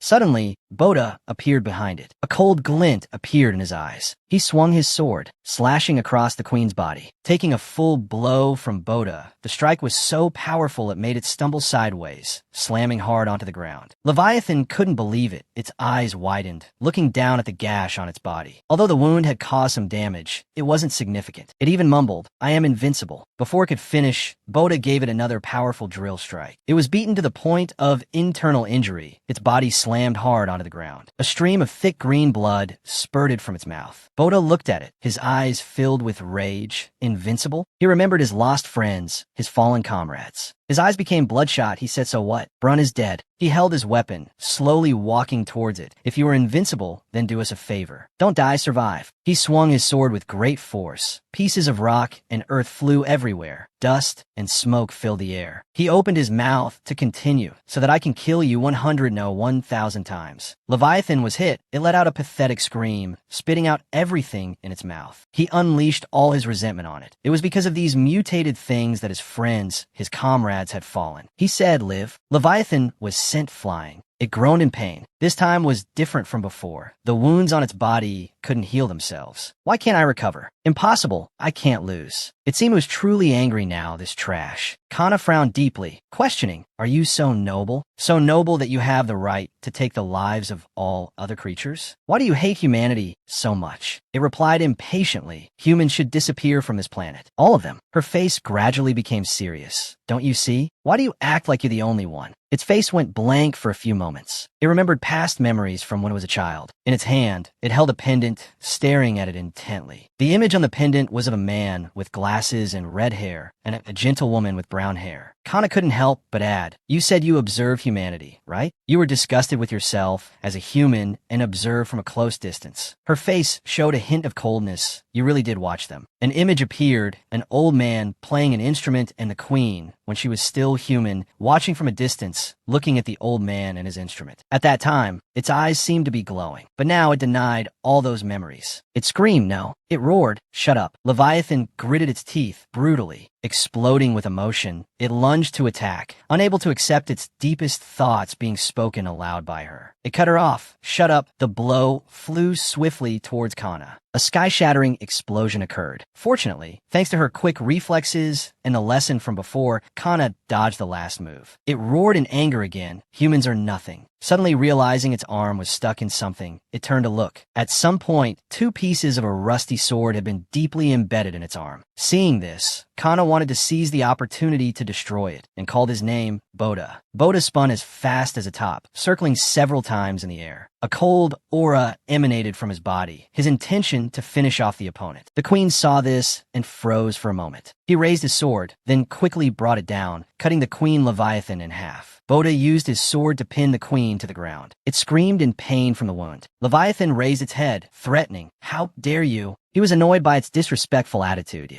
Bota brought his face close to it, repeating his warning, I told you I would kill you if you dare to touch Lita. The more he spoke, the angrier he got. He pressed the sword in his hand harder. Leviathan screamed as if in its death throes. Without further delay, Bota slashed across the sword embedded in its body. The queen was torn apart after his sword strike. The sea monster's limbs flew in all directions. It was finished. Bota stood watching its head fall to the ground with a thud, green blood splattering. The sea monster, unwilling to accept defeat, its eyes already black, still tried to curse. Don't think this is the end. It moved its lips. Lita will also. Before it could finish the sentence, its body dissolved into puddles of water. The enemy was defeated. Kana, standing next to Bota, also relaxed. She clutched her wound in pain, sinking to her knees. He worriedly ran over, wanted to help her up, Kana. Before he could recover, he detected unusual tremors. Kana, seeing the unstable situation, grew tense, biting her lip. Bota quickly embraced Kana, protecting her in his arms. Wave after wave surged, hitting the side of the ship hard, causing it to rock violently. The 2 of them were thrown from the ship as a result. The cold seawater enveloped them both. Bota was still conscious, but Kana had passed out from excessive blood loss. Her body was slowly sinking. He frantically called her name in his head, Kana. Bota swam over, embraced Kana, and pulled her towards the surface. He held Kana and shot up to the surface of the sea, their diving suits activated. By inertia, they fell again, but this time, a ray of light appeared. It shot towards them. Bota was blinded by its brilliant light. Thousands of threads of light radiated towards them. When his eyes adjusted to the intense brightness, Bota saw Lita standing in front of him. The little girl called to him worriedly, Bota. He shouted in amazement, Lita. The little girl didn't answer, but thousands of threads extending from Lita's body radiated out. They wrapped around the entire giant structure of the ship. In a chaotic situation, Bota held Kana tightly to avoid losing her. The entire massive ship was pulled out of the sea by Lita. Its appearance created a powerful surge of waves. The ship was now just a pile of ruins. In another development, the electrified cloud released a huge amount of electricity. The sailors on the fleeing ships shouted, it's exploding. However, with its terrifying power, the explosion quickly swept towards them. The shockwave made them cover their heads and kneel down to save their lives. Even more urgent, the explosion had created a tsunami chasing right behind them. The waves surged, swallowing the unfortunate ships that were lagging behind. It also quickly caught up with the leaders. The tiny people were screaming in panic. The waves surged, and the ships were overturned from the sea surface. The crew was thrown out. They tried to struggle in the fierce water. The ships were now just scrap metal floating on the sea. The waves rushed in torrents. After a struggle, those who managed to hold on surfaced. The ships that were still safe were busy with rescue work. They asked each other, "Is everyone okay? There are people struggling in the distance. Over here, help." These people suddenly froze when they saw something in the distance. One person hurriedly pointed in that direction, shouting to everyone, "Look, an island hidden in the mist." It faintly appeared before their eyes. Everyone was stunned. Their eyes could not hide their surprise. And it was also immense joy. They had to confirm with each other that this was not a dream. "What is that?" A bee buzzed and landed on hand. Bota moved, causing it to fly away. His vision became blurry from being unconscious. Bota was lying opposite Kana on a patch of grass. He suddenly sat up, waking her, Kana. She also slowly woke up, calling out in confusion, "Bota." He observed the wound on her body. Bota realized, "Your wound has healed." Kana sat up, holding her head, and asked him what happened. "Where are we?" Bota recounted briefly. "Lita saved us." Then both of them were simultaneously overwhelmed. Bota couldn't believe his eyes. The two of them stood before an ancient tree, with ripe red berries on the tree. Everyone was extremely amazed. The tree's roots extended down to the ground below the ship they were standing on, and the ship was resting on the land of a crescent-shaped island. The tree roots were planted deep in the ground jutting out from the sea. The shipwrecked sailors' jaws dropped. They burst into tears. Their dream, so simple, yet so distant, was an island. They cheered to each other about this miracle, an island. 3 years later, the new residents are developing this island. Busan Association, Akroma, Benin Bang, Apple Tree Island. The life of the people on the island was bustling and hurried. Dr. Ford spoke up while walking with Kana. "A lot has changed since I was in prison." Kana said proudly, "Now it looks like a town, doesn't it?" The two of them walked to the seashore. Ford felt grateful to Lita. Most of the volcano was extinguished by the waves. But Lita is protecting the island from the fierce waves and wind. A boat was preparing to dock. The people on the boat saw them and greeted them warmly, Dr. Ford. Kana, she also responded enthusiastically. "Hello, merchants." He carried a crate, handing it to Dr. Ford. "Here is the microscope you requested." He was overjoyed, reaching out to take it. "Thank you. These things are really hard to find." Beside them, a woman with a child ran towards the man. "Honey, Dad." They hugged each other, sobbing. The blonde-haired boy approached, starting a conversation with Kana. "Family reunions are always so moving, aren't they?" He changed the subject. "Hasn't Bota returned yet?" Kana's smile faded. She replied coldly, "Not yet." He looked towards the sea, his words filled with sympathy. "That guy, is he still looking for Lita?" Kana seemed to understand Bota well. She replied, "She is his family. Bota will never give up. The ocean is still vast. The island is under construction." A person in a strange cloak walked alone in a crowded place, approaching a girl who was adjusting an oxygen tank. The person spoke up, "Tassa." He took off his hood, greeting her, "Long time no see." She was surprised, Bota. Amidst the hot steam of a cup of tea, the two chatted. "It's been 3 years since that day, hasn't it?" Tassa was curious. "What brought you to this remote northern region?" Bota didn't hide anything and said directly, "I'm looking for Lita." She looked at him calmly. "I understand. Lita disappeared after that incident, right?" Bota was silent, saying nothing, but his eyes were filled with sorrow. He confided in Tassa, "I don't understand why Lita hasn't returned yet, or what she wants to do." She comforted Bota, "But are you really going to travel this vast ocean to find her? I'm sure Lita will come back after she's done with her business." He focused his eyes, not understanding what business. Tassa didn't rush to explain, but asked him back, "Bota, have you seen any sea monsters attacking people recently?" As if realizing something, Bota froze. Tassa recalled her recent dive. "They won't attack humans if we leave them alone. The divers of this city discovered them, and that strange thing happened." He understood what she meant. Could it be because of Lita? Tassa confessed, "Lita is the only reason I can think of." She advised him, "Go home, Bota. Whether it's in the territory of sea monsters or not, humans still have conflicts." Her eyes became steely, which means you will have to fight against humans themselves. Those who covet the island, the only one in this world, will soon reveal themselves. He paused at her words. "Go home, Bota. Protect the island." His heart couldn't help but feel bitter. We finally achieved peace, yet humans are killing each other? Tassa saw him off at the port. Bota put his hood back on. Leviathan gritted its teeth brutally. He frowned. Perhaps the sea will never be without monsters. Pure white snowflakes gently fell, surprising Bota. He looked up at the sky to watch. The snow whitened the gloomy colors of the island. Bota held out his hand to catch it. It's snowing. Suddenly someone approached him from behind, with a sarcastic voice. "Never seen snow before, huh?" That group of people held weapons. Surrounding Bota, he was speechless. They quickly revealed their true purpose. You've got a pretty nice boat over there. We're taking the boat. If you want to keep your pathetic life, you'd better scram. Faced with that blatant threat, Bota's sighed. That's going to be difficult. As he spoke, he reached for the thing on his back because I'm not the owner of that boat. The guy who was just talking tough now hastily swung his club. Stay still. You want to die? Bota spun around, his sword easily breaking the encirclement. One blow scattered them. The men were sent flying. He knocked away the robbers around him. The robbers were all defeated at once. A blue star appeared on his body. One of them was startled to see that star and said, "That's a Happelbrusa person." One of them trembled and said, "Are you the one who killed the queen?" His eyes widened in surprise, and he continued to ask, "Are you Kana of the Busan Union?" On this side, he couldn't keep his cool, veins popping as he shouted loudly, seriously. Another person continued, "You idiot, he's Bota of the Busan Union, not Kana." Regardless of Bota's fury, they were now terrified and fleeing in all directions. On this side, Bota's comrade also asked him, "Are you going to let them go?" Remembering the conversation with the other person, she said, "Go home, Bota." Bota's eyes held many thoughts. He remembered those words, "Those who want the only island in the world will appear." Then the smiles and faces of his loved ones gradually appeared in his mind. His eyes were now sad and full of thoughts. Bota suddenly said, "Let's go back, Gong Ti," which startled Gong Ti, who asked back, "Go back where?" Bota turned back with a gentle smile, as if a burden had been lifted. He replied, "Home." The scene changes to a clear blue sea where boys are playing. They dive into the sea, happily playing and chasing each other, a truly peaceful scene. Suddenly a loud voice says, "Hey, it's dangerous to swim there." Seeing the person in front of her, the little girl says, "Hello, Mr. Section Chief Nobody Knows." Hearing that, his face turned blue with anger. "What did you just call me?" Then he started to cry with a helpless face. "It feels like I just got this position yesterday. My life will get better." He lowered his head and walked away with a sigh, hoping to get a promotion this year. Becoming the leader of Apple Tree Island was still a distant dream. On this side, inside a place with many old books, two people are looking for something. One person said, "Lynn, you should go out and play with the other children." The little girl immediately asked why. "I like it here." The doctor came over from somewhere and said, "Wonderful, Lynn, books are the greatest heritage of mankind." He continued, "You must study hard to become a great scientist like me, you know?" The little girl replied, speechless, Yeah, okay." The other person walked over holding a red book and asked, "What is this?" The doctor on this side was startled and stammered. "That is, a book about how to learn about human relationships." At a critical moment, a noise made him turn around startled. "Dr. Ford, what are you doing here?" Her voice rang out. She grabbed the doctor's collar and said, "I thought you were released from prison on the condition that you would research a cure for the fish disease." She was so angry her whole body trembled as she asked, "How dare you lie to everyone around you like that?" The doctor sweated and said, "I was just taking a walk." She immediately took out handcuffs, cuffing herself and him. She dragged him away and continued to threaten, "If you dare to run away again, you'll go back to prison, not the laboratory." In this situation, he still tried to shout loudly, "Study hard, Lynn, you must become my successor." The woman then said, "That's the price if you learn about the world through a book, understand?" The little girl said, "I understand." The two of them were also speechless seeing this scene. Scene change, the sound of metal clashing. The boy said happily, "It's all fixed." The ship's operator shouted, "It's working." Everyone around was happy and excited. Suddenly, the radio crackled to life. Everyone looked out the window with excited faces. They discovered it was a ship. It turned out to be Bota. He had returned. The radio announced it to everyone. Everyone on this side stopped all their activities in surprise. A person who was gardening also said happily, "Young Master Bota." Everyone was happy because he had returned. On the coastal strip of land, people burst with joy, welcoming the returning ship. Kana also hurried through the crowd to see the person she had been waiting for. After weaving through dozens of people, her eyes finally met Bota's. Amidst the sea of people, they looked at each other, their eyes full of emotion. After a moment of silent gazing, Bota was the first to speak. "I'm back, Kana." She smiled softly, gently replying, "Welcome back, Bota." At the same time, on the other side, Loa and Lin also shouted with joy. Goat. They both ran towards him. Goat smiled broadly, hugging them and saying, "Loa, Lin, you've grown up so much." As evening fell, the sunset gradually descended, bringing with it unspoken feelings. Goat and a friend quietly went to the cliff where a stone monument was erected, commemorating the victims of the battle. On the old stone tablet, a line was carved, "The survivors must protect each other." Goat quietly looked at the stone tablet, his heart heavy with many thoughts. He whispered, "Sonia, I will continue what Jocko used to do." As soon as he finished speaking, he gently took a keychain from his pocket and hung it on a small stick that was already attached to the stone tablet. After a moment of silence, he spoke softly. His gaze was fixed on the distance, as if calling a distant memory. I will die for those who are suffering from a hydro sickness. As he spoke, he thought of Sonia's image, with her words from that day, not like the other things I have to do. Her words suddenly echoed in his mind, causing Goat to repeat them quietly, not like the other things I have to do. The more he spoke, the clearer the image of that day became. Goat remembered every word she said then. I will finish what Jocko started. Even though that person was no longer here, Goat still held Sonia's gaze and wish in his heart. He whispered softly, like a promise sent with the wind, I will do my best to complete them. May the wind be with me, Sonia. The night fell silently. The seaside village glowed with a warm light from every roof. At the same time, in a small house, people gathered together, eagerly listening to interesting stories. Bota told everyone about what he had witnessed and experienced. He told them about the snowfalls by the northern sea and how he had walked on the frozen ocean. He also told them about a sea monster bigger than any he had ever seen, the thing he remembered most clearly. As soon as Bota finished, the pink-haired girl asked in confusion. The sea froze. Something must have changed. Dr. Ford, sitting beside her, explained it's the ice floes. Ice floes have appeared in the polar regions. The night sky is quiet. In that quiet space, like a whisper of nature, the earth is healing itself little by little. In the middle of the night, Kana and Bota sat down together, sharing unspoken thoughts. Kana voiced her questions to him. What will you do next? Bota, are you going to look for Lita again? Bota thought for a moment, then shook his head slightly. I'll just wait here. I must have been too hasty. After saying that, he suddenly fell silent. The image of that day was crystal clear in his mind, according to the queen. He could only say one sentence, slowly and thoughtfully. If the queen's invincibility is true, then Lita's time is long, so I won't be in a hurry anymore. She felt heartbroken for Bota. Unable to hold back, she softly called out, Bota. Before she could finish her sentence, Bota quickly interrupted, I'm going to build a house here. Kana's eyes widened in surprise. She blurted out, a house? Bota looked at her, a gentle smile on his lips. That's right, let's build a home together, Kana. After saying that, he gave a gentle and unusually peaceful smile. What he had just said made Kana's heart skip a beat, both surprised and finding it hard to understand. No sooner said than done, Bota really started building a small house, right by the sea, so that Lita could see it. Completely different from his sorrowful appearance yesterday, he now looked radiant with what he was doing. Turning to look at Kana, he smiled. Let's build our nest together. Her heart also smiled softly. Because she was busy looking at and thinking about Bota, she didn't realize she had injured her hand. Seeing her injured, Bota rushed over in a panic. Are you okay? I'll get the ointment for you right away. Seeing him so worried about her, she gently reassured him. It's just a small scratch. Even though she said that, Bota was still not at ease. You're bleeding. Unexpectedly, the image of the two of them being intimate caught the eyes of Goat and Wild Boar. Seeing their actions as somewhat unsightly, Wild Boar frowned and said, what's wrong with them? Aren't they invincible warriors? Goat also widened his eyes, saying in a bored tone, it's just a scratch the size of a finger. Finally, after all this time, Mao returned from Oasis Port with news. Everyone gathered in a small room to listen to the news from Mao. He couldn't hide his excitement. He recounted clearly what he had just gathered. The hidden city under the Himalayas, which we couldn't access before because of the sea monsters, has been found. Divers from all over the world are flocking there. Goat also quickly joined in. A place no one has ever set foot in. There must be tons of treasure there. The hidden city under the Himalayas is the largest ruin of mankind built before the flood. We will be able to get medical equipment